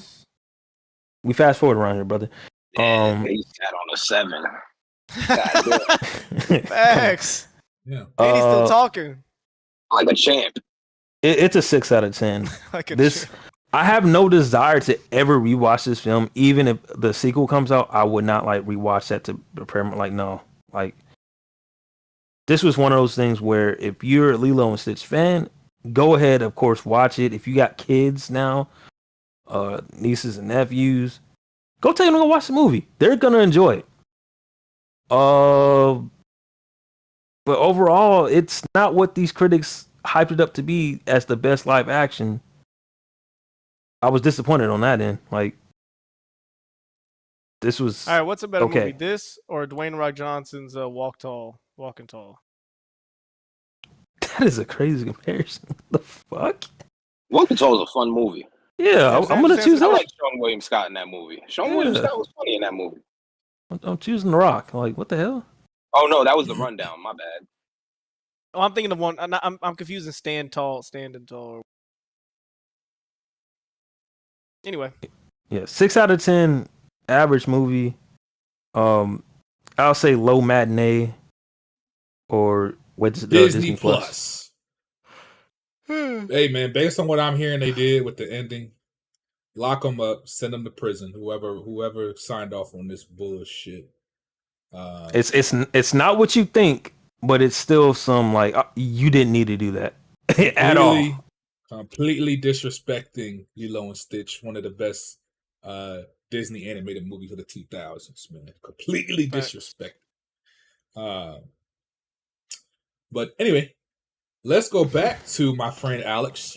You saw Friendship. I did. This is a new comedy film starring Tim Robinson and Paul Rudd. A24 comedy. The synopsis, it says a man tries to befriend his charismatic new neighbor, but it soon threatens to ruin both of their lives. Go ahead, Alex. I'm gonna make it short and sweet. Wonton, you can actually help me out with this topic. Let's form a pyramid with let's do an Eiffel Tower with our hands and put Jack Move in between us. We're about to spit roast him. Jack Move is the same nigga that says we don't give comedies a chance, right? Yep. And we both know that unless it's a buddy cop duo, Jack ain't seeing it. So I'm surprised he didn't go see this shit. This is the first comedy where I was annoyed by how much everyone else was laughing. I didn't crack there might have been one scene that I smirked. This was not funny. This movie was not funny. In fact, I walked out. Damn. I walked out after like 45 to 50. After the first, like, I could have been in there for an hour. I was like, bro, this shit is not funny. Like, and maybe the people that went and saw this movie, because the dude, not Paul Rudd, the other guy, he's an actual comedian, yeah. Like, I guess people like him, but and I think I've seen clips of him before where I laughed, but I'm like, this shit was not it. Like, essentially, he's weird. He has no situational awareness. He's like Michael Scott mixed with Adam Sandler. If Adam Sandler played Michael Scott, that's what this nigga is doing in this film. Wait, Alex. What's up? Did you see Magazine Dreams? No, I did not. Oh, okay, never mind. Yeah, please don't. This is that the one with Jonathan Majors? Yeah. Yo, that movie is basically. Somebody just this opened the movie flash. is basically the white version of Magazine Somebody Dreams. playing Red Dead Redemption with them? What'd you say? I said this movie's basically the white version of Magazine Dreams. Bam. And this movie is supposed to be funny with like the awkward pauses and this. Now I'll say from what I saw, Paul Rudd did what he was supposed to do. He was the best part of the movie, just being himself, being the character, whatever the fuck. But yeah, whatever they tried to capture, whatever they tried to capture, whatever they tried to capture in this film was not it. And on top of that, I showed up late to the movie. Y'all ever show up late to the movie and it's too dark that you don't want to spend 10 seconds trying to look for the number on your seat when the row is full? Yeah. So I was like, fuck it. I was like, somebody was sitting in my seat. I was like, fuck it, they can have it. The movie already started 15 minutes ago. I just saw 3 random seats at the top. I went and sat in it. Nigga, I'm there for 20 minutes. A nigga pull up in some booty shorts, a crop top, and some Chuck Taylors. Says, hi, me and my 3 friends are here. I'm like, bitch, it's 30 minutes into the movie. Like, I'm the pot calling the kettle black, but nigga, now you know goddamn well this movie damn to start almost an hour ago. You pulling up to this shit. So I had to go all the way to the front in the handicap and Tyrek seats. Man, Damn, yeah, the that movie was packed like that? Bro, that's what I'm saying. Everybody else was laughing. I'm like, this shit is not funny. It was so bad. My hunger said, I'm leaving. I'm gonna get some food. I want to get a burger. But that shit was not funny, bro. Like that was actually it really annoyed me because the only trailer I saw was him standing in the mud saying, "Oh shit! Oh my god!" You know, he just slowly falling in quicksand mud or whatever the fuck. I said, you know, this movie might be funny. No, it wasn't. There was Wait, one funny part, Alex. Did I see it, or was it at the end? I did you get to the second I did trip not to the finish the movie. sewers? Yes, with his wife. Yes. You thought that was funny? No, when he got back, you know, when he got back and they're just like, "Oh, well, where's your wife?" "Oh, I left her in the sewers." But that's what I'm saying. It's like even when you say that, I just got mad. Like I understand that if you read it on paper, it sounds funny, but It's the not- movie is not funny. It's not funny. Like It's not funny to me. Well, okay, it's funny to me because it's just like, motherfucker, you real deal just left your wife in the fucking sewer. that's what that it's situation like the plot, the concept is funny. It's funny. It's not executed well. And that's what annoyed me because I wanted to laugh with everybody else. I want to be white and have fun, but it's just not my type of comedy, man. You should have. I laugh at dumb shit. Like I laughed more in Bring Her Back than I did this movie. There was a scene where there was a Gridiron Gang scene in the movie Bring Her Back, and I died laughing. If you know the scene at the beginning of Gridiron Gang when he hit that nigga against the fence with the car, yes, that shit. When that shit happened, I literally yelled. I said, "What the fuck?" That was the best laugh I had all night.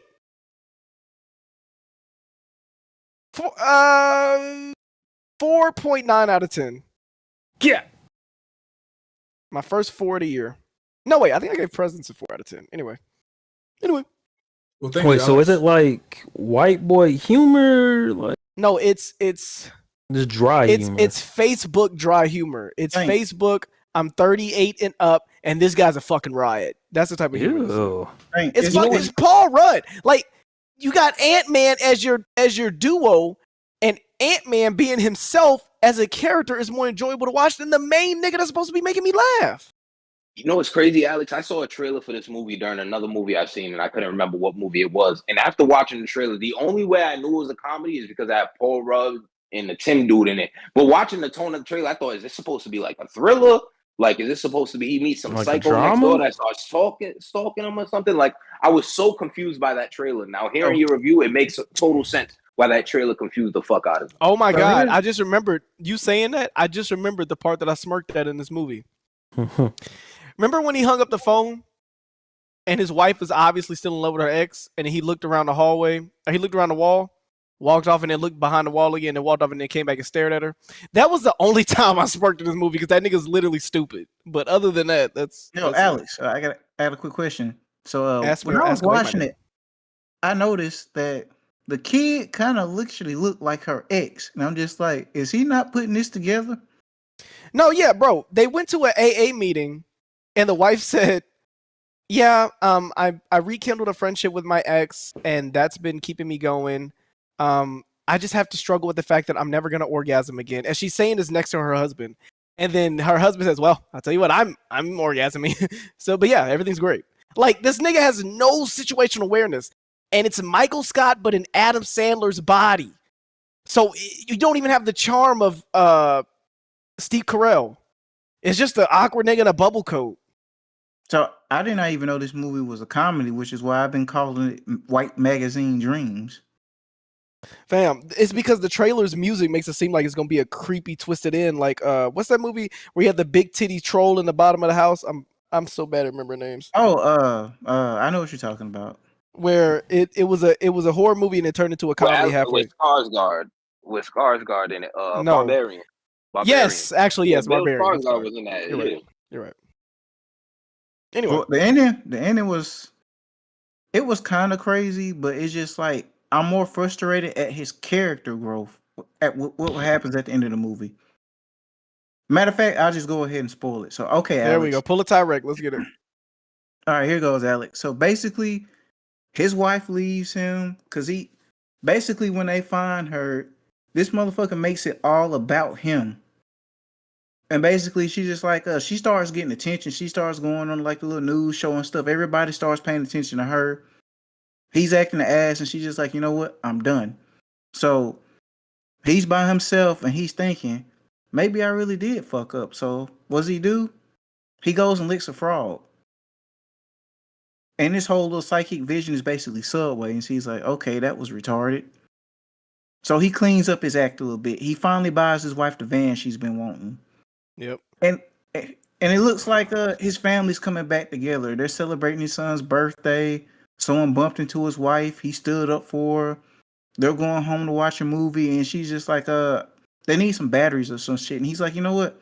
I'm gonna go get it. He gets in her van. He sees that Paul Rudd has that car he wanted in the beginning of the movie, and it's just like, okay. He noticed it. He's a little upset, but he's just gonna go get the batteries, and the movie's gonna end with him growing as a person. Yeah. All of a sudden, drives up. He fucks up the van he got for his wife. He walks into Paul Rudd's house while he's hanging out with his buddies. Grabs a beer and acts like everything normal. Just what the fuck you doing here? Yeah. They try to get him out. He gets upset. And he pulls out the strap and starts firing. The gold gun? Yeah. Wow. He starts telling them to sing. He's like, come on, let's start singing. Come on, give me another chance. Let's get a redo. Paul Rudd tries to take the gun from him. It goes off. Everybody falls down, and Paul Rudd, his hair falls off. So he's like, oh shit, I gotta help my best buddy out. Everybody fucking stay down. And he winks at Paul Rudd to get his hair back on. So then basically the police come, they arrest him. He's sitting in the car crying because he's just like, this wasn't how it's supposed to go down. And then Paul Rudd looks at him and winks and smiles. And he's like, he's still my friend. Hey, you know what? We can stop talking about this movie ASAP. I just want to leave the people with this. To sum it up in one scene, there's probably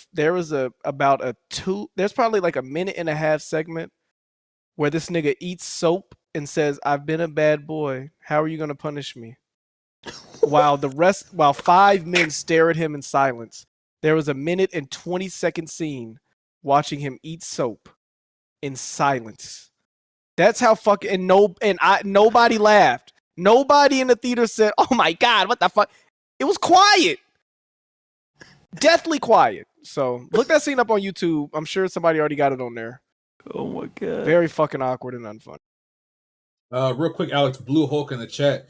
He said you didn't see the subway scene. That was the funniest part. Yeah, the subway scene. I'm gonna tell you where I left. Funny. I left the movie when his wife came back from the sewer and she said we're having people over and then they had a party. The fact that she threw a party after being in the sewer for like 2 or 3 days, I just left. See, that's what I'm saying. Like, bro, when you say this shit out loud, it sounds funny, but it's not funny. Wait, Alex, don't forget she had she said we about to have some people over and threw a party, bitch. I'm telling you, it sounds funny, but it's not funny. She had an orgasm in the sewer. That was her highlight. What? See what I'm saying? What the fuck? I know the writers thought they was cooking up when they did this shit, but nah. It's crazy because this movie's getting great reviews. Y'all two are the only two that I've heard to say bad things about it. I haven't seen it. We're black. Good point. Good point. Good point. Right, but I want to bring every profile picture of that reviewer up, and I want to see put one. Oh my god, I got tears coming on my eye. Go watch it. You might like it. Go. See, BT, have you seen Magazine Dreams? No, I haven't. I've been thinking about watching it, but based off of some of the things I've heard from you specifically, I'm like, I don't know if I would like that movie. Please don't. This is why you got Saint. You got to watch this movie because you'll get it. Because this movie is basically just white magazine dreams. It sound like it, except the bodybuilding part. Yeah. We haven't even talked about Mission Impossible. I'll say this. Oh, shit. We only got 2 the more. Dude is a slightly more Final Destination. Wait, go ahead. I was saying something else. I was just gonna say, Saint, the dude is a little bit more socially aware than Jonathan Majors' characters because he was able to get a wife and have a kid, but they aren't too far from each other. You can make a movie with them too, and it might be something. Oh god. Yeah, fuck this movie. What's the next one on our list? One time. So, appreciate y'all reviews, by the way. I give the movie like a F plus. Damn. Attaboy. Damn. Oh shit, y'all did talk Final Destination. I just wasn't here for that. No, we didn't. We didn't. No, we didn't. We didn't. That was The delayed last. take. Oh, okay. Oh, that was. Yeah, delayed we did takes. talk about it. That I'm was last saying it right pod. now. No, that's Nah, that delayed was on delayed takes. takes. That was delayed takes. Maybe we just potted about it in home base because I definitely thought we did a show on it already. We I don't didn't. think. Yeah, I don't think it was in the last pod. It wasn't. That was delayed takes. Yeah. Make sure It y'all check was? out delayed takes, man. Yeah, it was. Cause I remember talking about the movie last time. We Nah, definitely did. I just looked on the movie guys channel just to make sure. Nah, it wasn't. Last episode was Thunderbolts Until Dawn, which I finally saw the accountant too, and then delayed takes was a Hurry Up Tomorrow and Final We Destination. talked about Bloodlines. it, Rick, in the Discord. We must have did a deep dive pod because I swear I thought we potted about it too. I think y'all talked about it on. I think y'all talked about it on After Dark too. By the way. Oh, that's yeah. I'm like Jack, man, I'm potting too much, bro. Fuck terrible. I'm pretty sure me and Alex talked about it. But all right. After Dark, bro. Real quick. I gave a review for it. It was After Dark. It was because I remember BG was talking about the shit was amazing or some dumb shit. He's like, those are believable kills. Because a quarter went into a vent, nigga. The All right. fuck? Anyway. What the fuck? Yeah, no, we already put the quarter up. Remember? No, that's what I'm saying. It was After Dark. That's why BG gave us comment Are you about serious? it. All right, put down the drugs, buddy. Nigga, chill out. Hey, Red Peg, are you there? he playing with himself. The nerve of you, nigga. Yo, he just immediately got to be masturbating. That's the only thing he can be doing at this time, huh? What's up? Yes. Red Peg, you What's saw up? Final Destination, right? Yep. Okay, good, because you first up. We ain't heard from you in a minute, man. Let's get your thoughts. Before we do that, Final Destination Bloodlines. This is the latest entry in the Final Destination series. Pulling up the synopsis. It says, plagued by a violent and recurring nightmare, a college student heads home to track down the one person who might be able to break the cycle of death and save her family from the grisly demise that inevitably waits them all. Don't poke no bird, bro. Final Destination, man. Y'all know what it is. Y'all, this is a classic, legendary series. We all know what to expect, what it is. I haven't seen it, but I want y'all's thoughts. So let's start with Red Peg. Red Peg, how was Final Destination, man? What did you think about it? Hey, man. I know Alex and some people is hating on this shit, nigga. I thought this movie was pretty good. I've seen other Final Destination movies, but I ain't like really finish them. I finished like a couple of them. I ain't finished all of them. But I thought the writing was very clever. I thought the direction was pretty good. I thought the lead up to each death was very suspenseful and tightly executed. I thought the executions was pretty creative too, considering how many executions they've had throughout the years. I thought each execution was funny. This is also the funniest Final Destination movie I've ever seen before. You ever seen in a movie where somebody finds out about who their dad is? It's fucking hilarious. Oh yeah. That shit generally had me like laughing. Like I don't remember a scary movie ever having me laugh like that. But despite that, the plot is very predictable. You pretty much know the ending. Of this movie when you're going into it. But yeah, it is. Oh Lord, somebody called me. I'm so sorry, guys. Gonna call back. Right. Yeah, but this a great movie to watch in theaters. You should have seen this week one, y'all. Watching Final Destination movies with black people, hilarious. It's fucking fire. You should do it. It's pretty fun. This gave me like Get Out energy. Oh yeah, the theaters. Yeah, it was pretty lit. It was pretty lit. I seen this with my family actually. I seen this with my mom, my auntie, my husband. Not her, my husband. My husband. Her husband. My mom. This nigga finally slipped up, bruh. My mom. We got him. We got him, boys. My mom. My my husband. auntie's husband. And yeah, my bad, guys. Wait till I hear about this. Wait till I hear about this shit, boy. Right. Boy. It's pretty funny. Niggas talk doing movies, and this is one of those movies. Look at you. Wow. Look at it. Oh, brother. If you're wondering, guys, my husband is Wonton. But yeah, man, this is actually low key, y'all. This is one of the funniest movies of the year to me. This is the funniest comedy of the year. Shout out to y'all. Shout out to Final Destination. Good movie. 8 out of 10. One of my favorite movies of the year so far. Real quick before we continue, I just want to say this reminded me. Me and Jack had an argument in Discord about a week ago. He says that me and Alex don't respect comedies, man.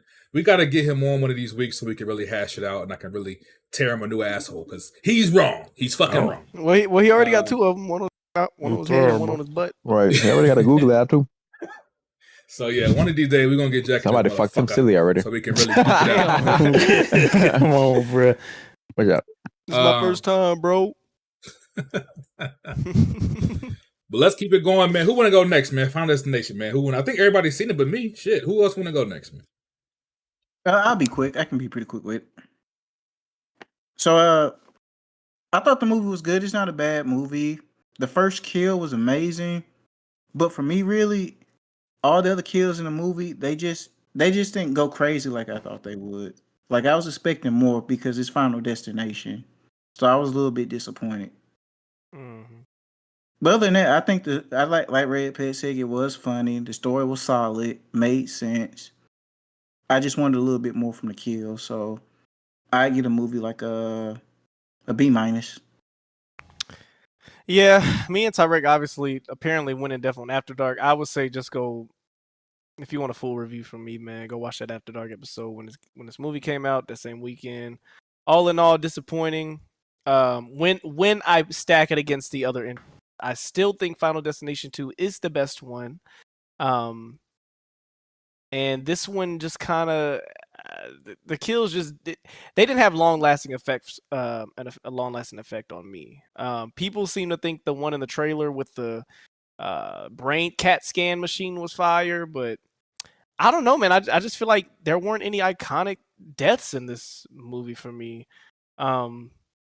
Yes, I mean, cool movie. I give it a 6.5 out of 10. But yeah, if you want to hear a rant, just go check out that Dark. Yeah, I don't know what this nigga's talking about. I haven't rewatched the other films. I'll say right off rip, 8 out of 10 for me. What the heck? All right. This movie was funny. What the fuck are you talking about? 8 out of 10. This movie is funny as hell. The pacing was really good. Like it had a good flow to it. As a matter of fact, did you watch this in digital, sir? Nigga, I watched it in 4D. Ew. You took all 4 of them at the same time? For real. I sat on the 7. The cast and chemistry and family dynamic was pretty good. Oh yeah, shout out to rest in peace to Tony Todd. They gave him a good exit out of yeah. In the movie and in real life. On that note, Tony Todd didn't even have a script. He didn't even have a script. They just told him to talk to the fans and just let him go. So that was all improv on Tony Todd's part. Are you serious? Yes. Yeah. That's why that scene was like that. In After Dark, I literally said, bro, it's his. I was like, not only do he look like they put a fucking cane and glued it to his leg or put a stool up his butt and said just swivel. He was just talking to them like it was casual. He's like, yeah, well, nigga, I'm out of here. I'm about to dip anyway. You can't escape it. I was like, what the fuck is it? What is he doing? Like, it was so awkward, and now that makes sense. Yeah, it was all improv. Why did they do that?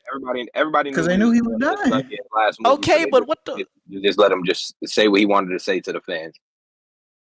Oh, so they said this is we as a proper send off. We want you to be able to write it yourself. Exactly. All right. They just told him, hey, speak to the fan base, speak to the people who love you, and just go from there. And that's why it felt out of place. Yeah, because it definitely felt out of place when you look at his other scenes throughout the series. But when you understand the context, you're like, all right, I get it, and you get a pass for that. That was a nice send off. You wouldn't do that, Alex, if you were dying and it was like your last whipping wheel episode? Nigga, if I was dying and it was my last scene, I'd go on a Kanye rant, nigga. The next 15 minutes, I'm about to get some anti-Semitism. I'm about to be racist. I'm about to be sexist. I'm about to do all that shit. Fire. If you gonna let me freestyle a nigga, hell yeah, we about to go viral and shit. This dude's insane. Yeah, I just think overall it was a good film, good laughs, just dumb entertainment. Good goons. The intro, fucking brilliant. My only gripes with the film was some kills were just all right. This is absurd. Like, come on, what are we doing? And the story is pretty predictable. I mean, you know exactly what's gonna happen just right off rip. And that ending would have me in fucking tears for a good 10 minutes. So yeah, 8 out of 10. I was dying laughing at that ending. Tarek. Oh, okay. I give them like a 7.5 out of 10. I thought some of the kills were definitely tame. I feel like they kind of scaled it back because if you watch the last one, it got pretty fucking insane. The escalator ate somebody or some shit like that, and then like someone had a brain aneurysm or some shit. And I'm glad they kind of scaled it back, but I felt like they kind of scaled it back way too much. Right. But yeah, it was some comedic moments for sure. I was surprised it hit well because back if you watch the old ones, it had a lot of that high school poop humor in it, and then it didn't really hit that well. So I'm glad they kind of improved on that. I hope they don't make another one too soon. I hope they kind of space it out because I feel like if they come back, they're gonna try like overcorrect and try to like up the ante with the kills. And I feel like it's been a long time since we've seen a Final Destination movie. That's why we probably like this one a little more. I think it's not going to age as well as the second movie. But I thought it was a pretty good, solid entry. But definitely better than the last one. I think they're writing a script for another one now. Oh man. Who's next? Yeah, so for me, I saw the movie a little bit early, like a few days before it actually hit theaters. I actually gave my review in the movie guys chat. And I'll say I'm not gonna say it's a good movie. I gave it a 7 out of 10, but it's not a good movie. I told y'all some good ass. It's like some Ari Fletcher ass. It was very entertaining. It was some like pinky ass, sir. It was some pinky ass. It was Cherokee the ass. It was some good ass. It was some good ass.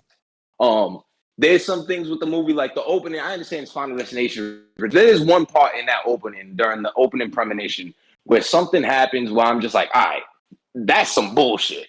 That's some fucking bullshit involving a finger hanging however many stories in the air by a singular finger. I don't know how the fuck that one finger held up. Like, you know what I'm talking about if you see the movie. Yeah. And I was just like, all right, what are we doing here? But I enjoyed it. I thought it was funny. I don't think it was a good movie. I don't think the acting was particularly good at all. But it was entertaining. It was much better than Final Destination 4, which is one of the worst movies I've ever seen. That movie is terrible. That's the one where they open up with the racetrack kill. When that like that was the 500 racetrack one, yeah. Horrible CGI. I rewatched all the Final Destination movies leading up to it. I knew I was gonna get to see it a couple days early, so I rewatched all the movies. Final Destination 1 for me is still the best. I just like the tone that they took with that movie. One thing that they lost throughout the series, which I think they ended after 2, is that death actually felt like an entity. Like you saw shadows, you saw little shadows and stuff when death was coming that let you know like he's here, or she is here. But I thought the MRI kill was cool with the whole nipple piercings getting ripped out, all that type of stuff. That was cool. I like the whole sequence, the kind of the whole little pull the rug out from under you in the tattoo shop. That kind of makes you think something's gonna happen that doesn't really happen. That was cool as well. The ending was hilarious, and it was a nice nod to Final Destination 2 as well. In that ending, if you rewatch the movies recently, like I did, that was a nice little nod to Final Destination 2. I gotta give a quick shout out to Richard Harmon. Richard Harmon, I fuck with him. He was in The 100. He played Murphy in The 100. Probably my favorite character in the show.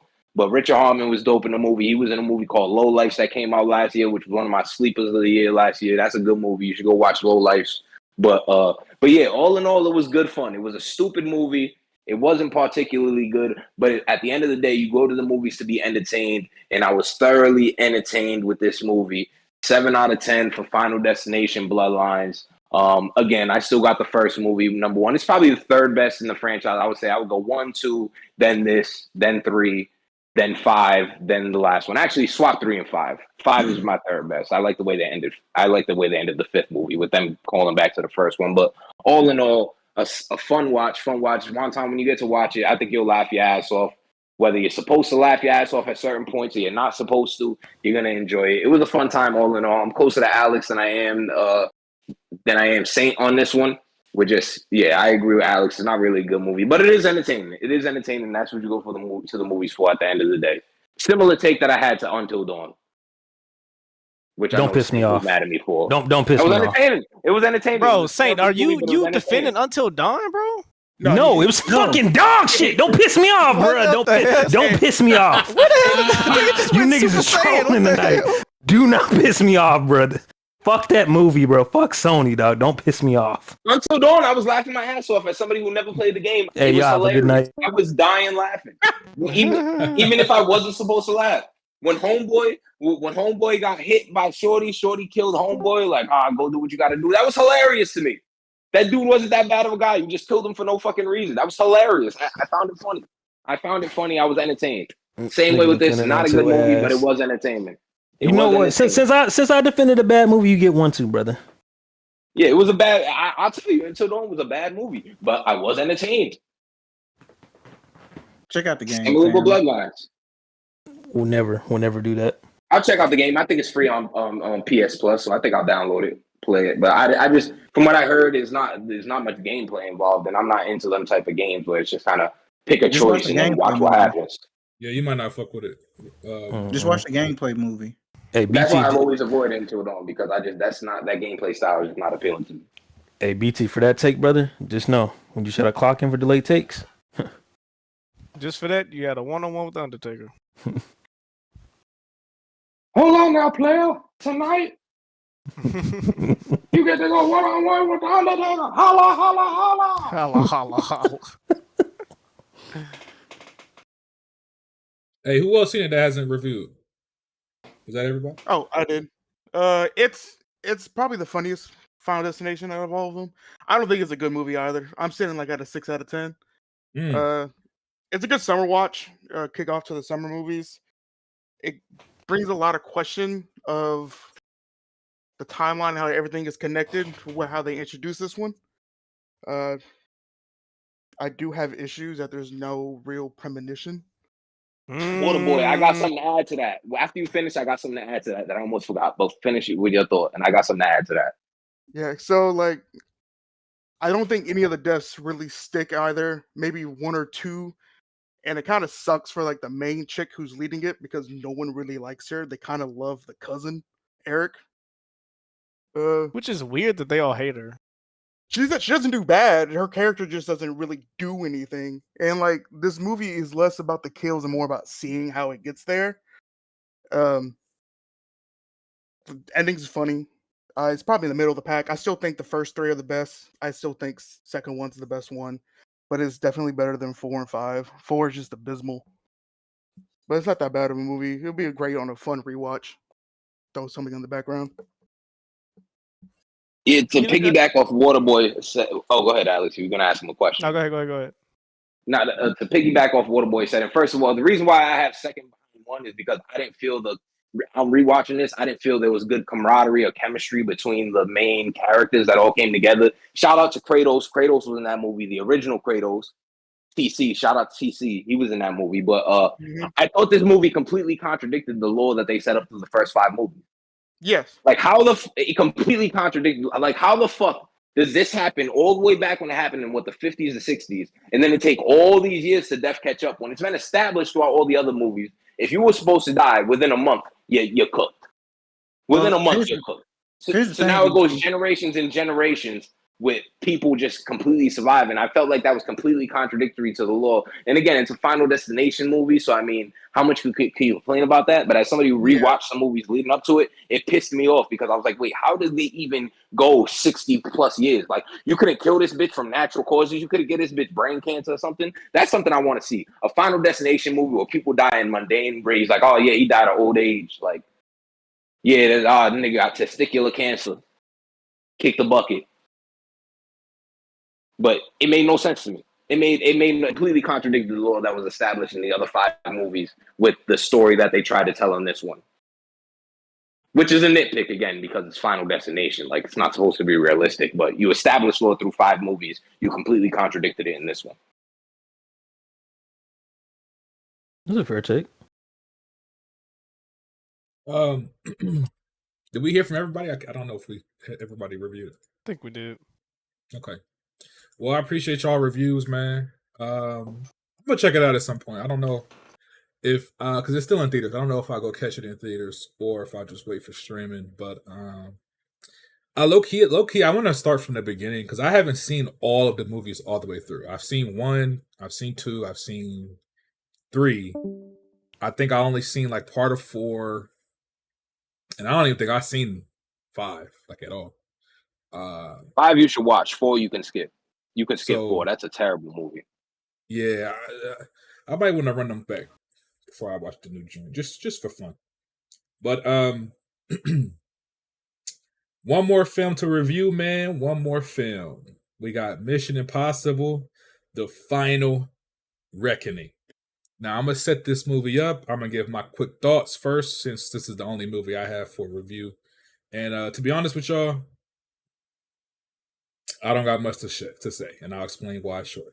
Thanks. Let's see. So real quick, while I'm pulling up the details, this is the follow-up to Mission Impossible: Dead Reckoning, which came out. Was that 23 or was that last year? I don't remember. Let me see. It was when Oppenheimer came out because it came out like a week apart. 23. You're right. 2023. Mission Impossible: Final Reckoning's follow-up to that film. Originally, it was supposed to be part 1, part 2, but they changed the titles. Dead Reckoning and then Final Reckoning. They're kind of billing this movie as like the end of the Tom Cruise Mission Impossible saga, but I don't believe it for a second. Tom Cruise, that nigga is 60. He's going to be making fucking movies till he's fucking 105. I don't Y'all think don't think this is his last movie? Absolutely not.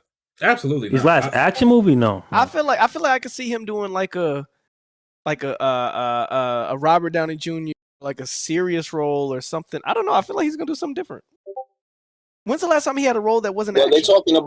they're talking about making a movie out of his character in Tropic Thunder. I don't know if you've seen that news lately, but his I character would in love Tropic that. Thunder making a spin-off movie with him as the Jewish executive.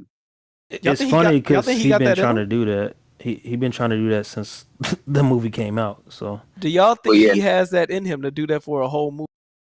Well, the thing is, Thunder, I don't know if he can play a comedic role like that for a whole movie. We'd have. He can do it. It's just they're trying to figure out if it would work as a main character, like a lead, or just a supporting Yeah, that's character. what they're trying to figure out. Yeah, if they're gonna make it the movie about him, or if he's gonna be like a side character in another Tropic Thunder-esque type movie. That was one of the biggest what the fucks in my life when I saw the credits. I said, Tom Cruise. Who did Tom Cruise play? And then they showed. I was like, oh my god.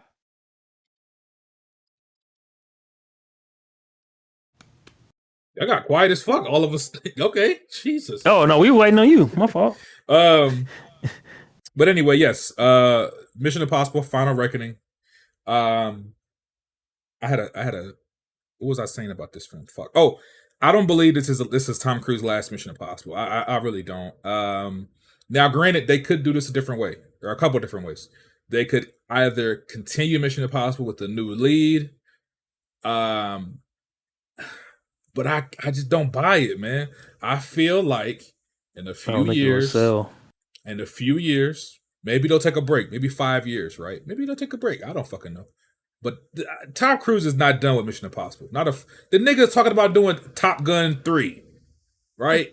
At 60 years, he's not done with Mission Impossible. He's not done. I don't believe it for a fucking second.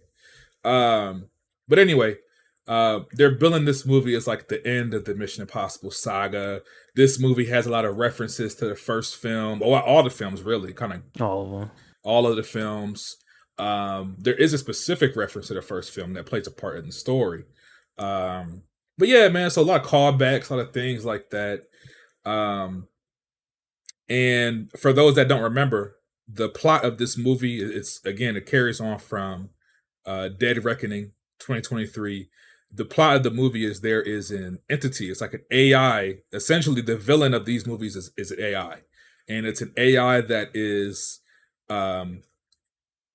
if you've seen Avengers: Age of Ultron, it's kind of similar to that to me. Like this AI is learning rapidly, and it's using all of its knowledge to sort of pit humanity against each other. It's essentially creating a World War III where it's using misinformation and things like that to put everybody at odds and all the countries against each other at a risk of nuclear war. And so Tom Cruise has to stop the entity. Real quick, just going into my thoughts. First thing I'm gonna say, I did not enjoy this movie as much as the last one. Woo! Dead Reckoning. You're on crack. Dead Reckoning. As far, and keep in mind, I'm talking as far as, because when you hear Mission Impossible, this is like real deal action, right? Before we got the John Wicks, this was like, the pinnacle of action movies in Hollywood, right? You know the Matrix exists, right? Of course, but I'm just saying Mission Impossible, like it's. You talking about espionage? So we're not counting. I'm just talking about. Either. I'm just talking about the action, the set pieces, like. Okay. That's what Mission Impossible is. Like the standard of action. You films. said they were staple. Okay. Him doing the crazy stunts, him doing his own stunts. Like when you hear Mission Impossible, you're expecting that, right? Crazy action scenes, crazy car chase scenes, crazy stunts. That's what you're expecting. And we get that. I'm not saying we don't get that. I just feel like the last film, 2023, to me, that movie, they pushed it a little bit more. Like that whole train, I'm not going to spoil it because even though it's been 2 years, people probably haven't seen it yet. But that whole train sequence, the nigga jumping off the fucking cliff with the motorbike, the car chase scene, and like to me, I felt like the action and the set pieces were much more exciting in the last movie. And personally, I also like the way that the story was told better in the first movie. In this movie, I wasn't really feeling the story. It kind of felt like it took a step back. I don't know, like it's the same story, right? But it just wasn't it was less interesting, if that makes any sense. Like to me, it was less interesting. Wasn't really fucking with the story. They're making story choices that kind of feel, I don't know, like it just wasn't hitting, bro. It wasn't hitting the way that the last movie did for me. Right? This didn't feel like. Okay, I'll give you an example. Right? Avengers Endgame. I keep bringing it to the MCU, but I was just about to say it sounds like Final Reckoning is to Wonton what Endgame is to Tarek or Tarek. That's what it sounds like. Just hearing you say that. It does. I don't mean to cut you off, but I didn't care for the part 2 either. Oh my god! Damn. Wait, let me ask you, Wonton. I didn't mean to cut you off, but did you rewatch the other films before watching this one, or you just like dive straight into it? Well, I'm sorry. Go ahead. What did you say? Like, did you rewatch the other films before watching this one, or you just no? So not this one. I rewatched the movies 2 years ago for Dead Reckoning. That's the last time I rewatched Mission Impossible movies. So like I caught all of the references and everything. My whole issue is, hold on, man. E-Rock's being a fucking dickhead. Hold on, I'm talking to this nigga. God damn, bro. Nigga's a fucking idiot. Hold on. My bad. I ain't raised him right. I feel like I failed as a father. Oh, that's my apology. As a father, I got to take responsibility. I apologize one time for son's action. It's probably about me. Don't worry. Anyway, yeah, so I caught all the references and all that. I just feel like this movie didn't give me the vibes of like, this is it. This is the big one. This is the final. Like, I feel like they didn't really push the envelope as much as they could have. That's just my opinion. Like, again, I brought up Endgame.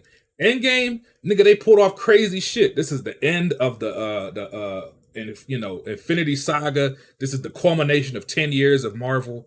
Like, they brought in crazy shit. We got Captain America with the fucking hammer. Like, you know what I'm saying? This movie, I feel like they didn't really do that. That's just my opinion. I feel like they could have done, if this is supposed to be the swan song, the final, the finale, They could have gone way bigger, way better. This nigga Tom Cruise has had way better set pieces and stunts in other movies than the one that they did in this movie. That's just my opinion. That being said, this movie's not bad by any means. I think the first one personally is better. This movie's not bad. If I give the last movie like an 8, 8.5, this movie is easily like a 7.5, right around there for me. Cool movie, man. Decent movie. I just feel like they could have done more for a finale. And apparently a lot of people I saw a lot of reviews that were saying mixed things. Some people love it. Some people saying this movie was mid. I don't think it's mid. I think it's a good movie, but it's just not, it doesn't give me the vibes of like a finale, right? Of like this is it. This is the big one. It didn't really give me that. That being said, Tom Cruise, for as old as he is, the nigga does his thing, bro. He's still great when it comes to the stunts. And I'm not gonna lie, bro. I'm not gonna spoil anything, but it's not like a huge action set piece or scene, but there's a scene where he's like underwater and the nigga is like diving without a fucking suit. And, you know, the whole time you're thinking this nigga about to die and drown. That whole sequence, which is a pretty long sequence of him underwater, that whole shit was fire to me. Just the way that it was shot, I thought it was beautiful. You know he's not gonna die because he's the main character, but it still gave me that tension.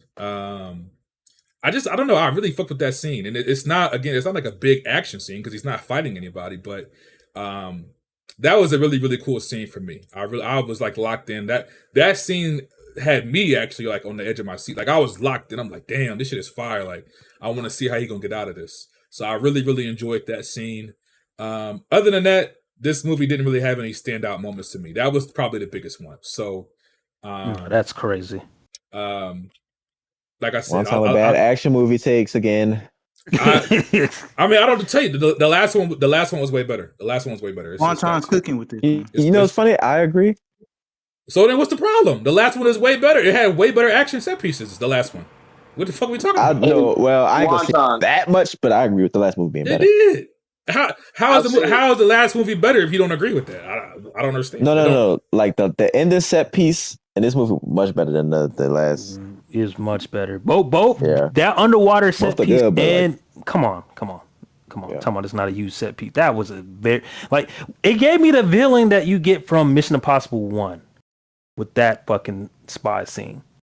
Well, I said it wasn't a lot of action because it's not an action scene, but it's a big set piece. But anyway, but are you? Yeah. I will say, to be fair, and y'all gonna be mad at me. Oh. I did doze off close to the end of the movie. I missed the last set piece. I missed it. I'm sorry. Wait, you missed the air. What are you talking? We really give a whole Hold on. Wait. The best part of the movie. Let me explain myself. E-Rock, you hear this shit? I'm gonna tell you what 3 o'clock in the morning. Somebody had E-Rock in the chat. I'm gonna tell you what I did see. Right. I saw Tom Cruise hanging from the airplane. He punched the pilot. He threw the nigga out, which is crazy because he killed him. That was crazy. He threw the nigga out the plane. I saw all that. He hijacked the plane. I dozed off like right after that, and then when I woke up, Tom Cruise was parachuting down onto a damn cliff. That's all I seen. So, granted, I'm probably going to rewatch the movie, maybe eventually. I don't know. If I'm being real with you, I don't think that final set piece would have made up for the whole movie. Like the rest of the movie is unfortunately. This nigga's crazy. Am I speaking Chinese? Am I speaking Chinese? You are. I don't think. Hold on, let me finish. I don't think 15 minutes of the end of the movie would have made up for the whole 3-hour fucking movie. Okay, let me break it down to you. It's a 3-hour movie, dude. Let me break it down to you like this. If the last 15 minutes is the best part, was the movie really good? Dude. While you were counting sheep and blowing spit bubbles into the air, you missed what we all witnessed. While you're watching that final set piece, every 2 to 3 seconds, you're gonna take a step back and be like, oh my fucking God, this is not CGI. Every 2 or 3 seconds, you're gonna be like, no, this nigga was really hanging from this fucking air. Like, that doesn't stop. The entire sequence, you don't just get to a point where you're like, oh, okay, well, I guess it's pretty. Like with the submarine scene. We know that that's like a tunnel that's like a set in a pool that's filling up with water and rotating. We understand what that is. That final set piece, you never accept the fact that he is literally hanging on with a horse upside down on a plane. And this nigga is 60-something years old with the grip with the grip of Cherokee ass pussy on that wing. There's no you just don't get it, and you never will because you didn't see it. So don't tell me that wasn't worth the fucking first hour and a half. You weren't there. You were there. But you weren't there. Hey man, I love your enthusiasm. I feel like you guys like the movie more because you guys were watching it holding hands in unison while you're watching it together. So I'm very happy for the Jiggy Boys that got to experience that. You don't know what you're talking about. Hold on, I just want to finish my thought. This movie is not bad. Again, it's not bad. Y'all attacking me. It's not a bad movie. I just personally was not as engaged. I feel like John Wick 4 is a much better finale. If John Wick 4 is the end of the John Wick saga, that that gave me finale way better than this movie gave me finale. It's just not giving. It's not giving. And lastly, before we move to other members, I do want to say this because it was brought up earlier. I love Tom Cruise. Great fucking guy on and off the fucking screen. He is a Scientologist. They got their own problems. But aside from that, great fucking actor, man. But I do want to say he doesn't hold a fucking candle to Keanu Reeves, bitch. Keanu Reeves got the Matrix and fucking John Wick under his belt. He's whooping Tom Cruise old ass any day of the week, bitch. You jigger. Anyway, how did this turn into John Wick compare? Like anyway, just want to say because we compare action, nigga, action greatness, nigga. This movie ain't action greatness, it's action goodness. It's good, it ain't great. One time, can I ask you, what do you think about the franchise as a whole? Mission Impossible? Yeah. Oh, it's a great franchise, bro. Okay, I'll say this: my personal favorite Mission Impossibles is the middle two, Ghost Protocol and fucking. Rogue Nation, bro. Them joints is fire to me, bro. I love them two specifically. That bike chase scene, bro. Fire. God. Nigga, when he's in the Kremlin and they're doing that scene with the fire. I love that shit. Fire. Two fire. Mission Impossible is a great series. But again, like I said, bro, such a great story. This shit been going on for 30 years, and this is how you end it. They could have done way better. I understand y'all liked it. And I'm not taking away from that, but y'all gotta admit, bro, with the money and the budget and the shit, they could have done way, way bigger. I'm just saying, they could have done bigger. What? That's all I'm saying. I mean, how big can you get then? That's for them to figure out. We not movie producers. They are. They can figure this shit out. You fell asleep on arguably the best fucking set piece of the movie. They're supposed to shock and awe us. We're talking about a series where the nigga jumped out of a fucking Halo fucking jet from space, nigga. Like, what are we talking about?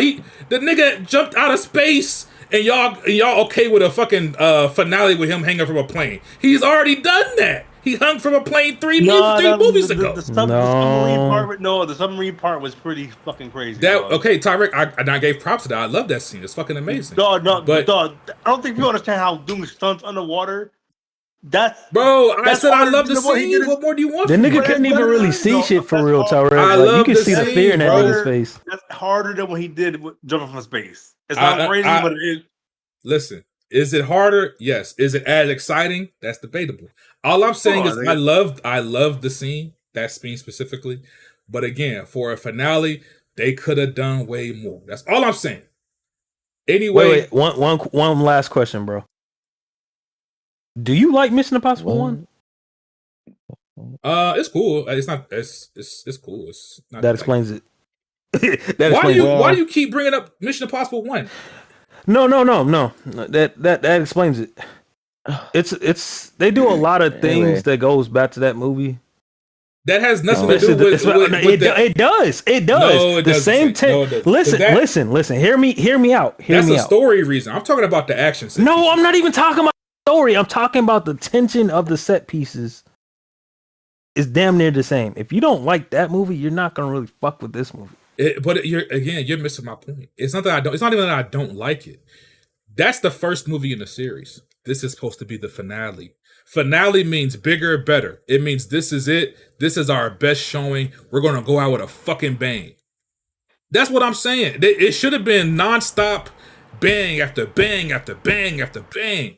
That's what, to me, that would have been a much better finale for us. That would have been, it would have been better. And listen, I understand y'all like what we got, but you have to admit that we could have gotten better. That's all I'm saying. It's a good movie. I'm not shitting on the movie. I'm just I'm not saying mad at that one time. I'm just saying we could have gotten better. I don't understand how that's a bad take. But anyway, I want to hear from other people. Red Pig, go ahead. What do you want to say? Did you give it a rating? I did. I said this is probably about a 7.5, 7.8. I'm not mad at that. Okay. I do agree with one time. This movie is not better than the last movie at all.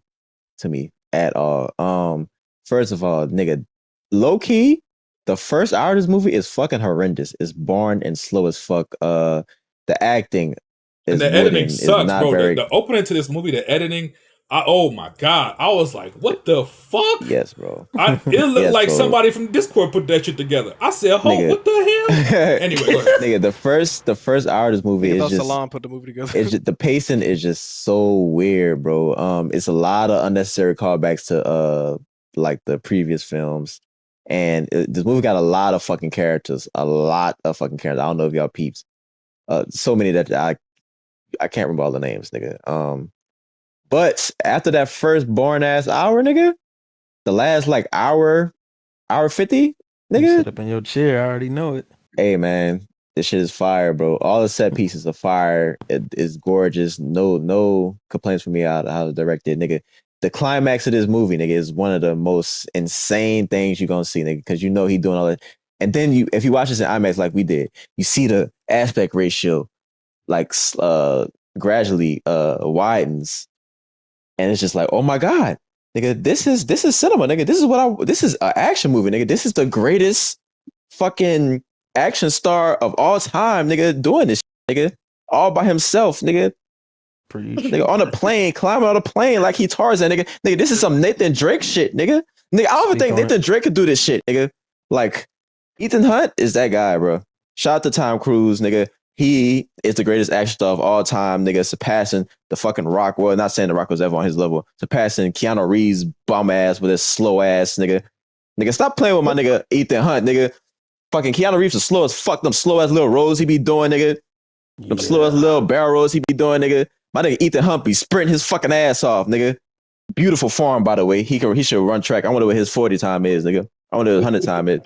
That nigga loves sprinting. By the way, y'all, he sprints like 50 times in this movie. He loved that. He loved how he run, nigga. Fire. He run with his chest out. Yeah, he loved that shit. Nigga, when he ran 10 miles in the movie, talking about, I gotta find Luther. The nigga ran 10 miles. Like, what the fuck? Nigga, you just ran all the way there. Okay. Yeah. One day from my house, I'm gonna just start running downtown full speed. I'm gonna run 10 miles downtown. If you're a big fan of previous movies like Saint, I think you will appreciate this movie much, much more. Cause I ain't that big a fan of the first three movies. Whoa, what? I said I'm not that big of a fan of the first three movies. Bro, that's what this movie called. A lot of callbacks to like the first three movies, right? I'm not mistaken. I'm with you, Red Peg. Yeah. Like and low key, if you watch all the movies as you progress, like this nigga, Ethan Hunt is a god now. Like, ain't nothing beat that nigga now. Like, it's crazy. With Dom Toretto. Yeah, because like the first movie, he was like a spy, and what the first three movies like a cool spy, and then like when you hit Fallout, this nigga is like a superhero now. So it get crazy. I don't know. I give the movie a 7 out of 10 because that first hour, that last hour or two is basically a 3-hour movie. That last hour, 2 hours, basically, that bought it back. Cause I ain't gonna lie, I think Alex seen me and Chop, we was dozing off, nigga. I was definitely. Oh, you were dozing off, but you got on me for actually dozing off. No. I had to wipe the drool from your lip. What you mean? Here's the thing. I was trying, bro. I was trying. The first hour is so boring, and then the acting is wooden is bad. What's your girl name? Angela, bro. I remember Angela Bassett. She said something. All I hear is me. I looked to my right. This nigga is knocked out. Lie. That's a damn lie. I probably was slumped over. That's what it was. I was leaning over. Did I lean on your shoulder, nigga? Nigga, you did. I said he's so cute. Get the fuck off me. Watch Nigga, the the fucking movie, first, nigga. bro, the first half of the movie is boring as hell. It's Hey really man, Haley bad, Atwell low pictures key. kept me awake. You know what I'm Who? I Hey, Angela Bassett had that wagon on damn display. it. hope y'all agree that that first hour of the movie is just saying? not Angela good, Bassett did bro. make me say, "Damn!" when she walked in the first scene. I was like, "Damn!" You said it out loud. Yeah, I was like, You gave her Eddie Murphy damn. that skirt, nigga. Yeah. Boy, How come she y'all ain't bad. giving How come y'all ain't giving Red Pig the same smoke you gave Wonton when Wonton rated it No, higher? Thank you, thank you. No. Hold on. That wasn't an This is issue. why I'm not giving him Red credit. Pig gave it a 7. He gave it a 7.8. Red Pig started dozing off in the beginning, which we all thought was very slow. He slept during the final set piece. That's totally different. Yeah, that's You nuts. know why? That's a You know lot. why? Because I pushed through the beginning, Yeah. nigga. I was tired from the beginning. I pushed through. And you know what's annoying too? One time I go to the movie at 10 in the morning, so why the fuck so sleepy? The day just started. To be fair, You don't even go to the movie late. Nigga be like, oh, I got a 9 a.m. shit. Like, what the hell? You just woke up. No. To be fair, I went to the movies at 1 o'clock. However, that's still early. What? Come on, bro. However, I was up until like 5:30 the night before. I couldn't sleep, nigga. What were you doing? Nothing. Why I were you just playing Elden Ring. No, not even that, bro. Listen. I haven't been able to sleep like well in like the past couple of weeks. I could not sleep. I fell asleep at like 6 in the morning. So I was tired, nigga. I was tired. No, I don't know. My sleep, I don't know. Something's wrong with me. I got insomnia or some shit. I don't fucking know. Something's wrong with me. Yeah, I Me there. couldn't fall asleep. I'll put you to sleep, boy. Huh? But Yo, head. Tyrek, go ahead, man. You've been dicking. Go ahead, brother. How you feel about this movie? I liked it. I thought it was pretty good. I thought the submarine set piece is probably not the most visually impressive one, but just knowing what went behind the scenes to do that shit, it's astounding. Tom Cruise is he's a crazy person. Like, dog, he could have, like, he could have died doing both these stunts. Like, this is like a high possibility. Yo, you fuck up, you're probably gonna die. Type of shit. So you think he has one of the things where if he does go out, he wants it to be in a movie? Maybe he's trying to die. Ooh, that's creepy as fuck. What if he's trying to die? Yeah, but it's like if he's trying to die, he's doing a bad job of doing that shit because he's pulling the shit off. So, but I liked it. I mean, I'll say this: the Dead Reckoning. I didn't really care for that movie that much. I thought it was very mediocre relative to the other Mission Impossible movies. So the follow-up to this is, I think, is better. But I don't really enjoy these last two movies, and I'm agreeing with Wonton. I felt like the movies probably should have had not a bigger bang, but I felt like the movie should have had been bigger in scope.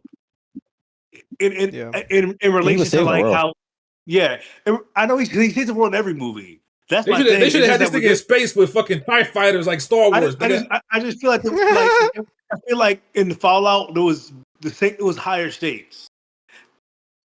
If that makes any sense, like I feel like. Well, I don't know. This was literally nuclear war on the brink. I don't know. Yeah, but Fallout would have led to that shit too. That's true. All of them would have led. All of this 3 would have led to nuclear war at one point. So that's why I'm like, yeah, okay, another nuclear thing. It's just because it's AI and it's 2025 and AI is that's a big thing now. That's one of people's fears. What if the AI goes rogue and takes control of shit like your military and shit like that. So maybe that's why people think this is like a big send off. But I do wish it was more of a pop at the end of the movie versus what we got. I don't really like how the team kind of departed at the end either. I'm not going to spoil what happened, but it's just like, well, that's it. We're not going to have like a bigger send off for these people. It did seem like a sitcom. Yeah, it's like they say, hey, bye, and then that was it. I'm like, all right, I guess this is it. So my understanding is that this is the final one. I don't believe for a second it's going to be the final one. I feel like they're going to make another one. They did the same thing after Ghost Protocol and Rogue Nation. Oh, we're not making no more, and then they made fucking more. So I'll give it like an 8 out of 10. Again, like this is like one of the weaker ones in the series for me, but I feel like it has the 2 best stunts out of like the last 5 or 6 movies that came out. Probably the whole series. I'll give it that. I do think in Rogue Nation and Ghost Protocol, especially with the Dubai scene, that probably kind of matches that. But I do feel like the last hour and a half of this movie is like a 10 out of 10. But that first hour and a half, it's like a 6 out of 10 and kind of averages out to like 8 to me. It did start off pretty slow. I wish they brought back some of the older cast. I know, like Paula Patton couldn't be in the movie. I'm not sure why she hasn't been since. And a couple others people who Isn't didn't she come full back. on Christian now? Am I tripping? She's a freak. And then what's the other dude? Jeremy Renner. He didn't die, right? His character didn't die in the last movie. So where the fuck is he at? So Yeah, I feel that like was weird, bro. Yeah, he's not crippled even now, right. ain't he? He was. Yeah, He had like actual real life sickness. Didn't he almost die? He almost Nah, died. he got yeah, ran of course. over. He got He ran got over ran by, over like, by a his car shit. snowplow. Oh, you know what? Yeah. That's probably why he won't. But you know, shit. That it's is a like, crazy way to get hurt. Yeah, he's just not there anymore. So it's kind of awkward. They kind of just dropped him from the movie. But yeah, I mean, we watched it in IMAX. Those seats were ass. I prefer Dolby. It's probably the last movie I watched IMAX. My ass was fucking sore. Pause. It was Bro, sitting in the what? fucking seats. It was, Probably dog. the movie was so long though. That's probably why I got you. That too, but them seats was like, it was like hard as fuck. Pause. I can't. Yeah, bro, y'all forget where y'all came from. Y'all, come on now. Them seats was not that bad. Hey man, look what I rose above. I'm not rose above. I'm not fucking going back to that shit. But yeah, I'm not watching IMAX again. I only watched it because I think that was the only showing at the time in near Yeah, a it fucking was hotel. late. Yeah, so we couldn't do Dolby, but yeah, I'm not watching IMAX again. I'm good on that. That's better than standard though. Oh yeah, I mean but I mean shit. Actually, I'd rather watch it in regular digital than IMAX. Honestly, it's just uncomfortable. Hell no. Question for y'all. Did y'all? It's kind of off topic, but still, did y'all get concessions when you went to this movie? I know we Yeah. talked about concession before. Yeah, What'd y'all I get? just got Dippin' Dots. I got a drink and that was it. Yeah. Large popcorn. That's a long ass movie not to get no snacks. Yeah, facts. Yeah, we already ate. That's the thing. We ate like fucking Italian beef and shit. That's, that's a good question. So, Wonton, did you go for seconds? No, I didn't. I didn't get any snacks. You ain't get no snacks. It was 1 o'clock. There's no snacks. I had ate Burger King before I went. Oh my god. We wanted a slushie, but the fucking machine was broke. Oh yeah. It's like a chop. Nigga, chop, bro. If the red light is beeping, that means it's not ready. It's like a chop. And then he kept pressing it like it's coming out water. Nigga, like what the fuck? Nigga kept pushing. He's like, "Oh my!" I'm like, yes, nigga, what are you like doing? what the fuck? What the fuck are you doing, dog? Nigga trying to get kicked out. What the fuck? They machine's weird. That one it automatically turns off if people not using it. Some shit. That's weird as fuck. He only has at 10:30. Then he started flirting with a chick, and she gave him like some popcorn. Yeah. Let's hear from Waterboy, man. Waterboy, what was your thoughts on this movie? I came out of it really, really high. I gave it originally like a 9. I settled down on it after a few days. I don't think Dead Reckoning and Final Reckoning should have been split because this movie's definitely built around the sub and the airplane stunts. Yeah. Whole first hour is just relying heavily on caring about these new people that you just got introduced to. And I think that's a big thing about the movie. Bro. What the fuck? Yo, who keep kicking this nigga? That's man? E-Rock goofy ass. Wow. Red Pig, you know what to do, bro. Get E-Rock. Yeah, I'm about to say You know what to do. He being a bitch ass nigga, bro. He being a bitch ass nigga. Aggravating. Just invite him. Hey, we will take this fucking pod to South Beach to Movie Guys Discord next show. I'm over this shit. Bro, and he keeps saying, do it in your own server. You bitch ass nigga, I would have. I didn't know he was coming on. Almost cut over. Like just dance. Let me not say what I wanted to say. Say it. We don't need sponsorship. Y'all sure Mafia Quad ain't a co-conspirator in all this? Hey, Not a coincidence. they said you been real quiet, Mafia. That review was getting good too. I was liking Waterboy review. So fun. Hey, look, Tank. I respect you in one time. That's why I've been keeping the cinema. Tell Waterboy. Oh man.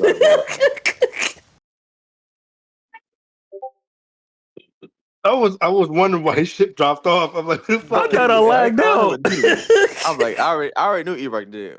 The fuck? That's crazy. Waterboy said he changed the links. Huh? He can't. No, he didn't. He ain't mad. Waterboy said in the live chat that E-Rock's a hoe. Oh, it's fact. Oh, he more than a hoe, but I ain't gonna say it. Waterboy's saying the link's invalid. I don't know why it's not letting me let him join. Did he ban him? I think he banned him. Let me see. He ain't ban him. He That's kicked him. crazy. Only kicked Well, him. Red Pill, you send the invite then, because I don't know, it ain't working for me. The invite I'll should say still be- I haven't seen this movie. I went back and rewatched all the Mission Impossibles just because I haven't seen a lot of them in a long time. And I will say the last one was my favorite one. The Dead Reckoning was the one I enjoyed the most. That and Ghost Protocol. Outside of that, everything else was cool, like a good 7. But Ghost Protocol and Dead Reckoning to me was fire. So I just hope I'm not disappointed by Final Reckoning. As a franchise, I'm not the highest on, but coming off of the last movie that I thought was completely fire, I fucking love the way they did that with the whole AI storyline. I just hope this is good. But judging off of y'all reviews so far, I don't have high hopes that it's going to live up to what the last one did for me. You are insane. I feel like this. If you're in for the stunts, you're gonna like the movie. If you're in for like more of like a it's not Mission Impossible 3 because Mission Impossible 3 didn't have any crazy stunts, but the villain was like Philip Seymour Hoffman was fucking amazing in that movie. There isn't that. It's Philip Seymour Hoffman, so yeah, that makes sense. Yeah, he was amazing in that fucking movie. I think he's the best. He's the best villain in the whole fucking series by far. Him or Henry Cavill, I thought was probably like top 2. I don't feel like I feel like the villain in this movie. I forgot his name. The Hispanic dude's name. Gabriel's a weak. Yeah, he's one of the he's one of the weaker ones. And you know what? He's been a protagonist in a whole bunch of shows. In Ozarks, he works really well. How to Get Away with Murder. Yeah, but him being the cool, calm, collected type, I don't think it really fits. Oh, that was him from Ozark. You know what's crazy, Tyreek? They got 2 actors from Ozark in this movie. Yeah, the lawyer. The lawyer was in there at the. She was here, and I was like, damn. She got her shit shot off too in Ozark. That shit was crazy. But yeah, I did notice that. But I do feel like that's another reason why this movie probably don't resonate with a lot of people because there isn't that iconic villain. Like Henry Cavill was a big name. Philip Seymour Hoffman's like a great actor. Even Lane is a really good villain. My problem with Henry Cavill in Fallout was it was pretty fucking obvious that he was going to end up the villain by the end of it. It was like really obvious to me. Even like the first time I saw it, I just was like, "Oh yeah, he's not to be trusted." Yeah, that the best fight scene hand in hand in that whole franchise when they're fighting that Japanese dude. And he was beating it. I was watching the other day. He beat the shit out of the niggas. Like I couldn't fucking believe that shit. Is that a TV show where Henry Cavill does the sleeve pump? No, that's Mission no. Impossible. He did that. That's Mission Impossible. Yeah, he reloaded his arms. He reloaded his fist. He improved it, bro. How do you do that? How do you do that? This nigga said, bro, they made him redo that at like a Comic-Con. They like, he do the thing. They said they had to slow that shit down. Why did they turn that? Why did they turn y'all up so much? Seeing a nigga reload his fist. Because we've never seen like that. Like, how do you do that? Even Tom Cruise is like, what did you just do? And the shit is, he still got his ass whooped after that. Yeah, nigga reloaded his fist. Still got their ass whooped. Like, you do that shit, you're supposed to win. God. I say going back to Wonton's reviews, rewatching these movies and still not having seen the Final Reckoning, I agree with him on the John Wick versus Mission Impossible thing for sure. I'm with Wonton on that. But what do you say, Wonton, about that? I think John Wick 4 was a much better finale. Oh yeah. Oh yeah, for sure. The franchise I'm just speaking on the franchise as a whole because I haven't seen Final Reckoning yet. Because I was trying to catch up and rewatch all the Mission Impossible. That's a hard one because the thing is, well, shit. John Wick only got the 4 movies. Yeah, and the impact, though, nigga, the impact. Yeah, it is Impossible. If I got 3 classic albums and you got 10, but you got 4 classic albums, nigga, my 3 is still. Yeah, but well, y'all saying the 4, but we know they about to make 5. They just announced that shit, so ain't no telling. They're 4 for 4. 4 for 4. John Wick is probably. I'm not gonna lie. I rewatched the movies like a few times this year. Yeah, I'm putting that shit as the best action series of all time. Oh, okay. That first John Wick is my favorite action movie. Yeah, that's what I said. I said John Wick is, to me, a better action series. But then it's crazy to have a movie night when we go through. Mission Impossible was that for me years ago. So it's like Mission Impossible like a dethroned, like just because the consistency of John Wick. Don't piss me off, Tyreek. Come on. Oh, I haven't even my review of this shit yet. Yeah, that John you Wick. you series and is Mafia, y'all crazy. go ahead. Oh my god. I'll go after Yeah, y'all. let me get y'all done talked a lot about it. I'm gonna give it. So this movie was amazing. I'm gonna give it a 10. A What what? the fuck? Kidding. You cut out. You cut out. I'm gonna. You cut out. I said I was gonna No, you give it a didn't. 4 out of 10. It's amazing. No, I think I give this movie. I give this movie. Now, when I first saw it, I was like 8 out of 10 immediately off this.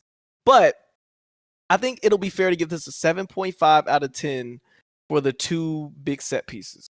What I think this movie and franchise is being limited by, outside of the cool SP, like we give each action series, movie series, franchise its own thing.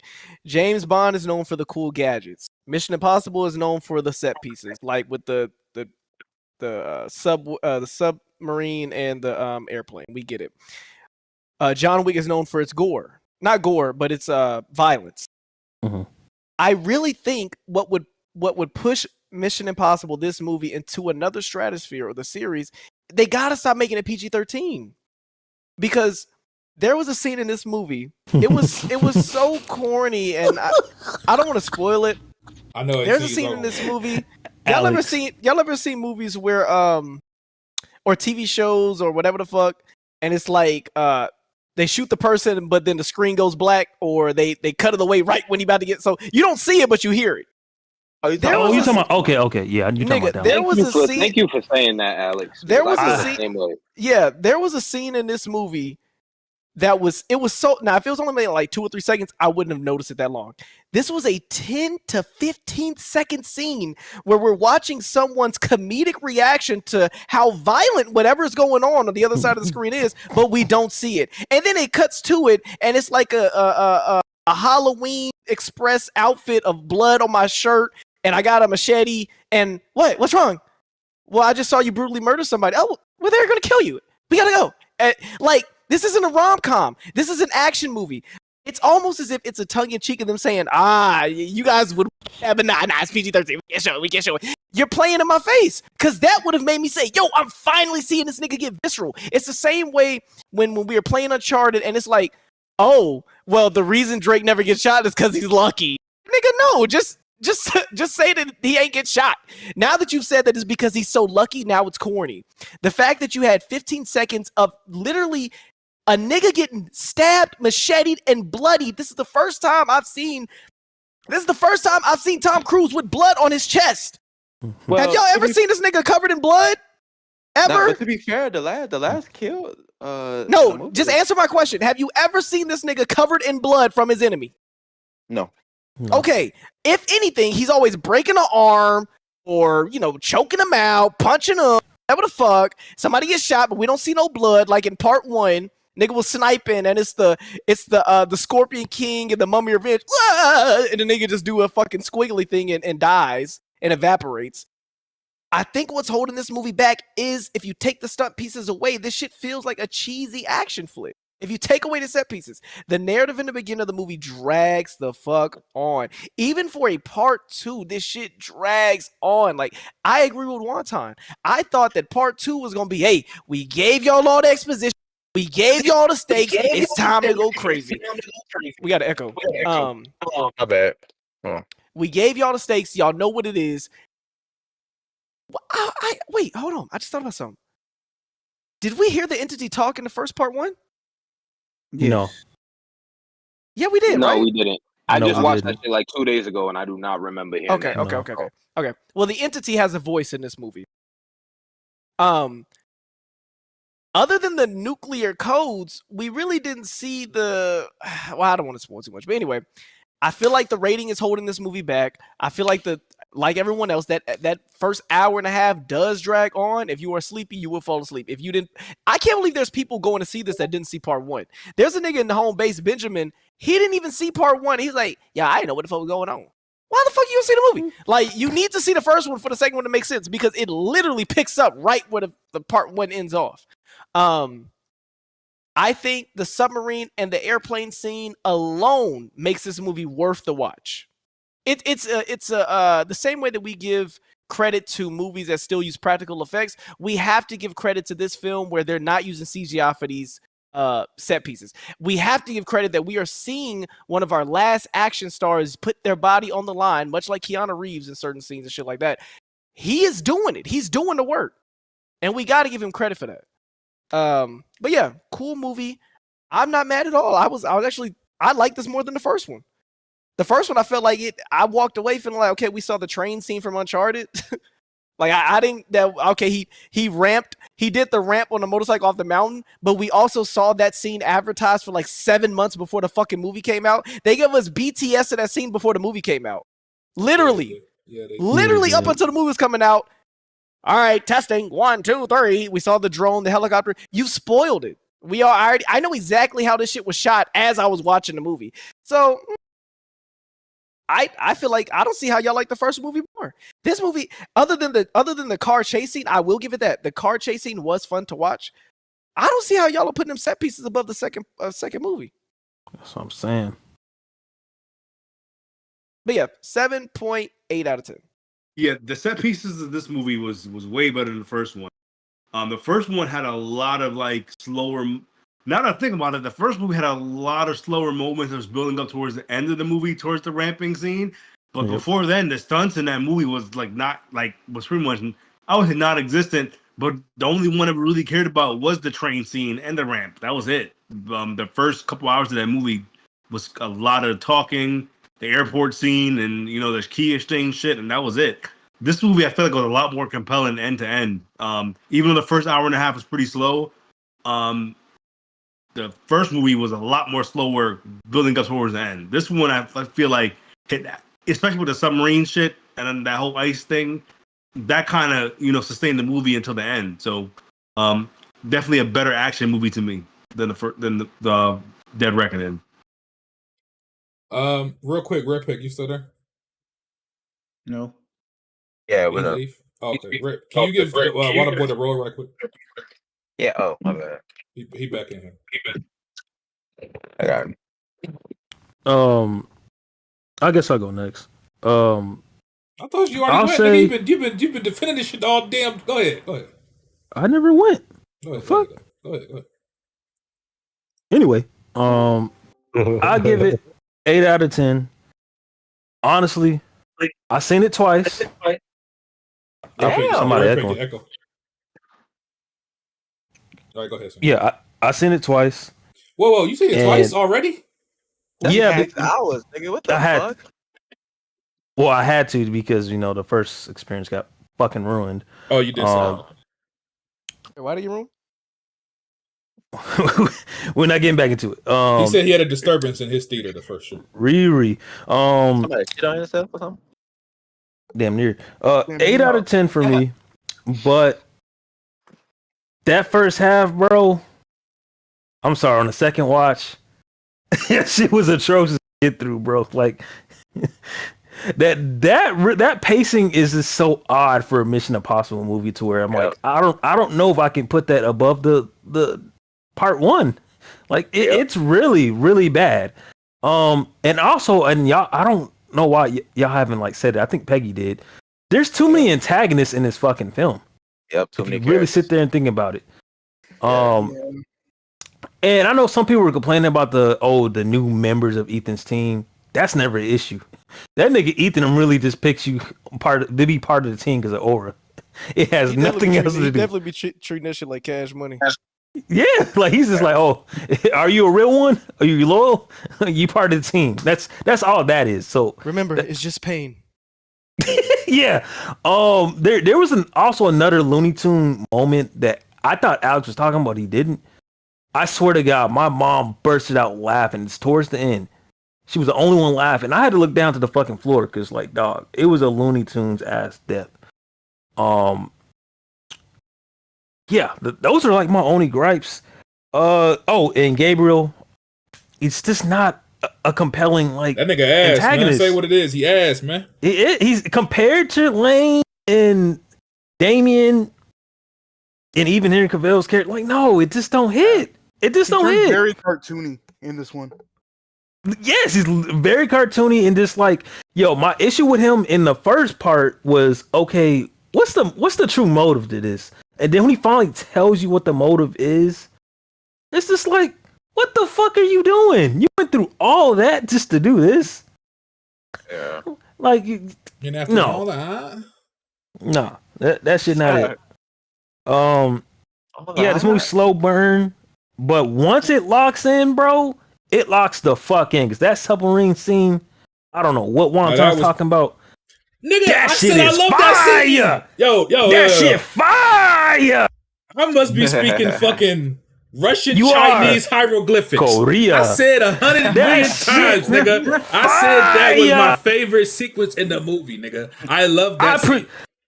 You don't love it enough. I pre-ordered the steelbook and the 4K. That shit fire! Oh, you're just gonna be skipping to the submarine scene. Yo, what the fuck? Yeah. Fire! I'm sorry if I'm yelling in the our pod listeners. You got Tom Cruise coochie in your mouth, nigga. Yeah, the gooch and the cooch. Coochie. Yeah. Hey. Oh, the casting, bro. I would say it's a lot of A-list and B-list actors where it's like, goddamn. Like one of the actors, he's from Severance. I'd never seen the show, but after seeing him on screen, I'm like, I want you to. What a fucking That's treat! true What a from fucking Severance. treat! Nigga, my Yeah, theater yeah, almost too. clapped when they came on the But screen. that one dude, bro, that got me to not only watch the show, but I want to see this nigga in more movies. Make it happen, goddammit. He's fire. You know the Tarzan from New Orleans in the movie too, yeah. The new Yeah. Go watch this in IMAX before they take it out, because listen, that enhances the experience. There's little Easter eggs, bruh, like Chef's Kiss. This, I don't know how y'all didn't talk about the sound and the mix in this movie. It's fucking brilliant. Pretty good. I was and going what- to bring that up. I forgot. Yeah, you're right. The sound Yeah. design was fire. It's fire. Yeah, submarine scene, yeah, it's pretty good. Listen, the Entity has made a fucking cult like meme. The shit went viral before the movie even came out. Like, niggas are gonna be talking about that shit for a hot minute, bro. Yeah, and I think it's a solid send off. Because it paid so much homage to the other films, and I think just me rewatching them right before this enhanced the experience. I don't know if y'all gonna get into a spoiler talk after everybody's done the reviews, but that ending has me questioning a lot of shit where I'm like, I kind of think this is the fucking end of the franchise. So if it really is the end, I don't see them topping this. And yeah, they should just leave it alone type shit. 8 out of 10. Finally, please don't do spoiler talk, please. Oh yeah. All right, and let's get back to Waterboy before he was really interrupted. Waterboy, go ahead with your review, brother. I think someone mentioned it earlier that this is going to have like the end game effect, where in that movie you just jump to the final battle and watch it because everything leading up to it just kind of sucks after the first reviewing. The moment like he jumps in the water, from there on the movie's great, and that's probably where a lot of people are going to do once they get a hold of the movie. Shout out to my Severance people, Mr. Milkshake and Natalie in the movie. Milkshake, yes, sir. I think every one of the submarine sections are really, really good part. With everyone in it and the actual sequence. It's just the first half holds a lot of the movie down, but the second half carries a lot of it. I think it's more supposed to be a swan song than an action-packed send-off. I'm fine with this as an ending. He finally gets to, but if they make another one, I hope there's never going to top Fallout. That's the issue to me. And I think the series died with Ilsa in the last one. But I think it's overall still a really, really good movie. I forgot they killed her off. She fought that little Asian chick, right? No, she fought Gabriel on the bridge. Oh, she fought Gary. Okay, I know she died on the bridge. I Yeah, she fought Gabriel, and Ethan was fighting the Asian bitch in the alleyway. Oh, okay, I forgot. I thought it was one of the two. But I have this in dead center, middle of my favorites. I put my list in the Discord the other day. It's better than 3, 1, and 2. It's just it can't beat the best action sequences in the other ones, unfortunately. Oh. My bad, Joe. I'm back. All right. So are we done with the reviews? Any last thoughts? Anything? Mafia? We having a rematch. You did your review? No, Go ahead, Mafia. no, Oh damn. this is gonna be quick. The movie's too long. Outside the submarine and the plane, I didn't really feel any kind of real urgency in the movie compared to like the last one with the Gabriel and the AI working together. They seem like a more impending threat on Ethan. Where in this Yeah. movie, it was just dull for the most part. The action was cool. It wasn't really nothing too memorable. Eh, that was pretty much it. I was very disappointed I am mad compared at to you. the last movie. I give it like a C. Mad at you, brother. I think E-Rock's bitching, y'all. Hold on. Where? I don't see his bitch ass.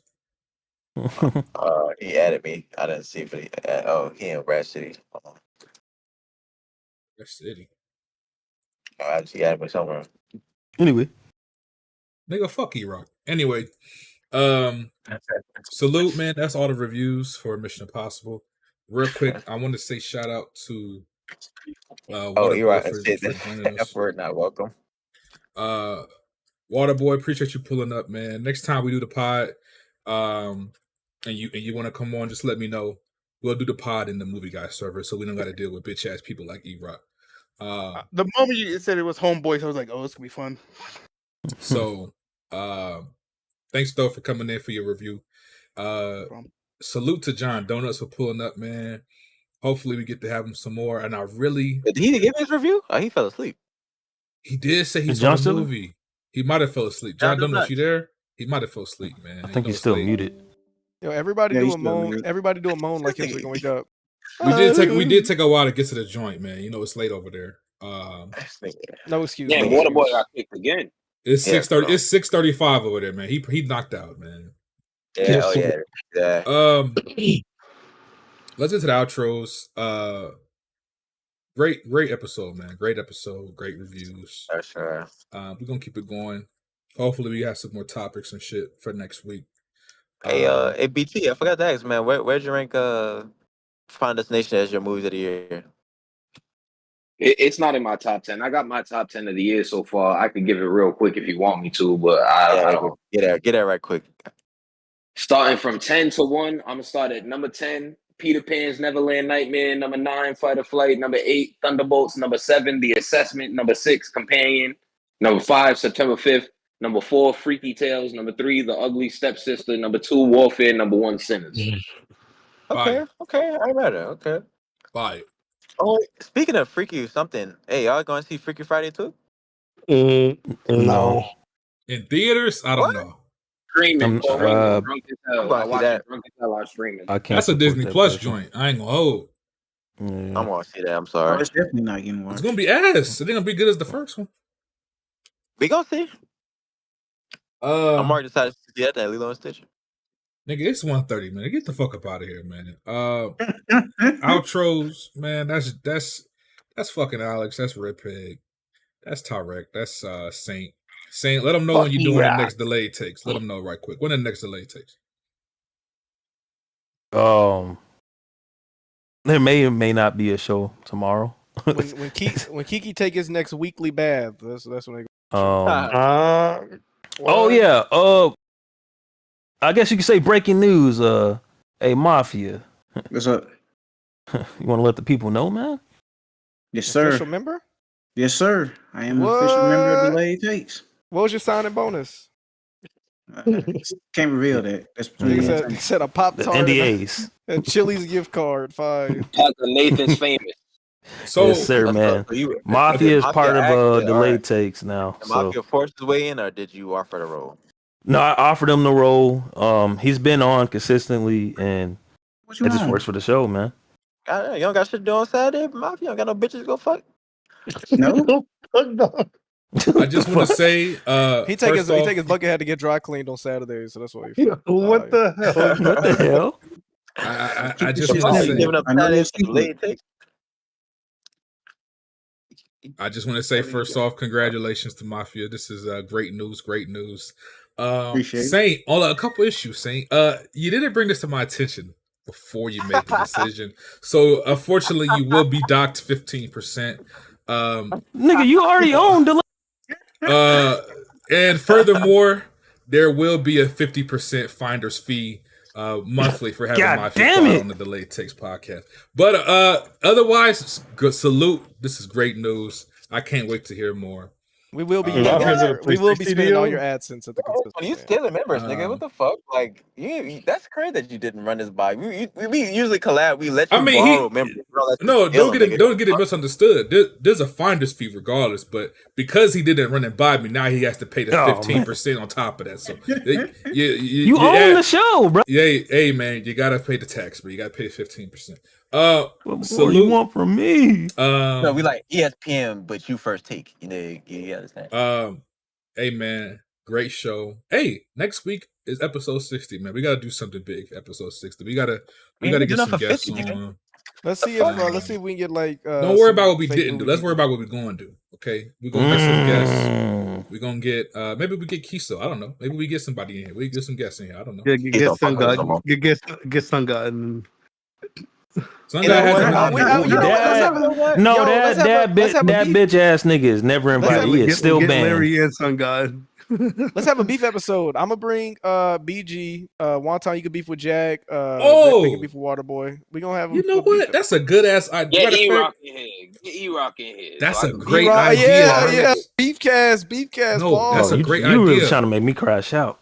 That's a great idea because I have smoked for Jack. I would love to get on Jack's ass, so that's a good idea. We're gonna invite Jack and see what's up. And me and BG can talk about forever because y'all niggas lame me. I ain't want to watch the show with me. How you know he watched it? He old as hell. How you know he watched BG watched everything on Netflix. BG is a that is true. He's a gay walker.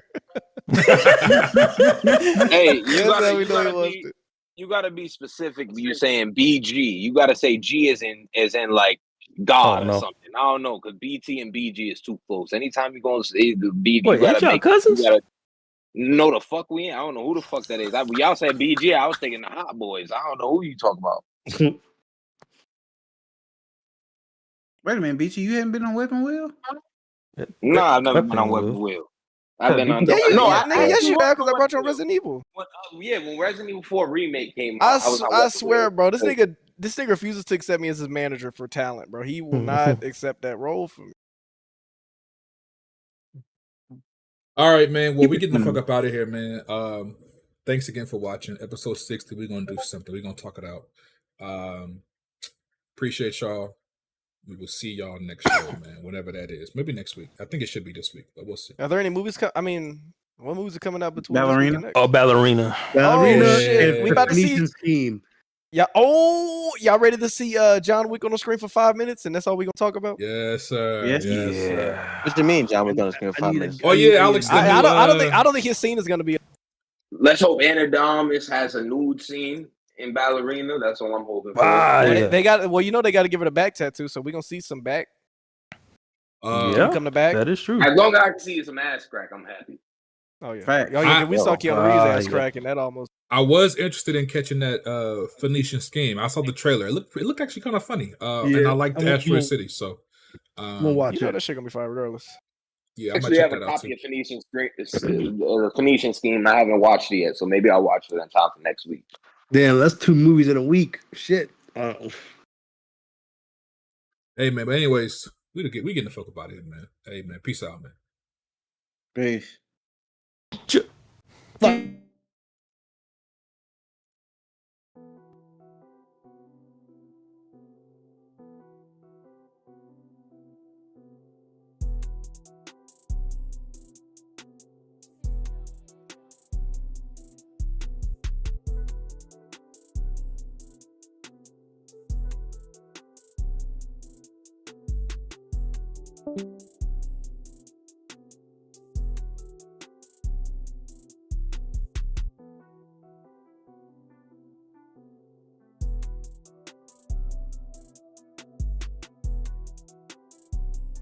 Charge complete.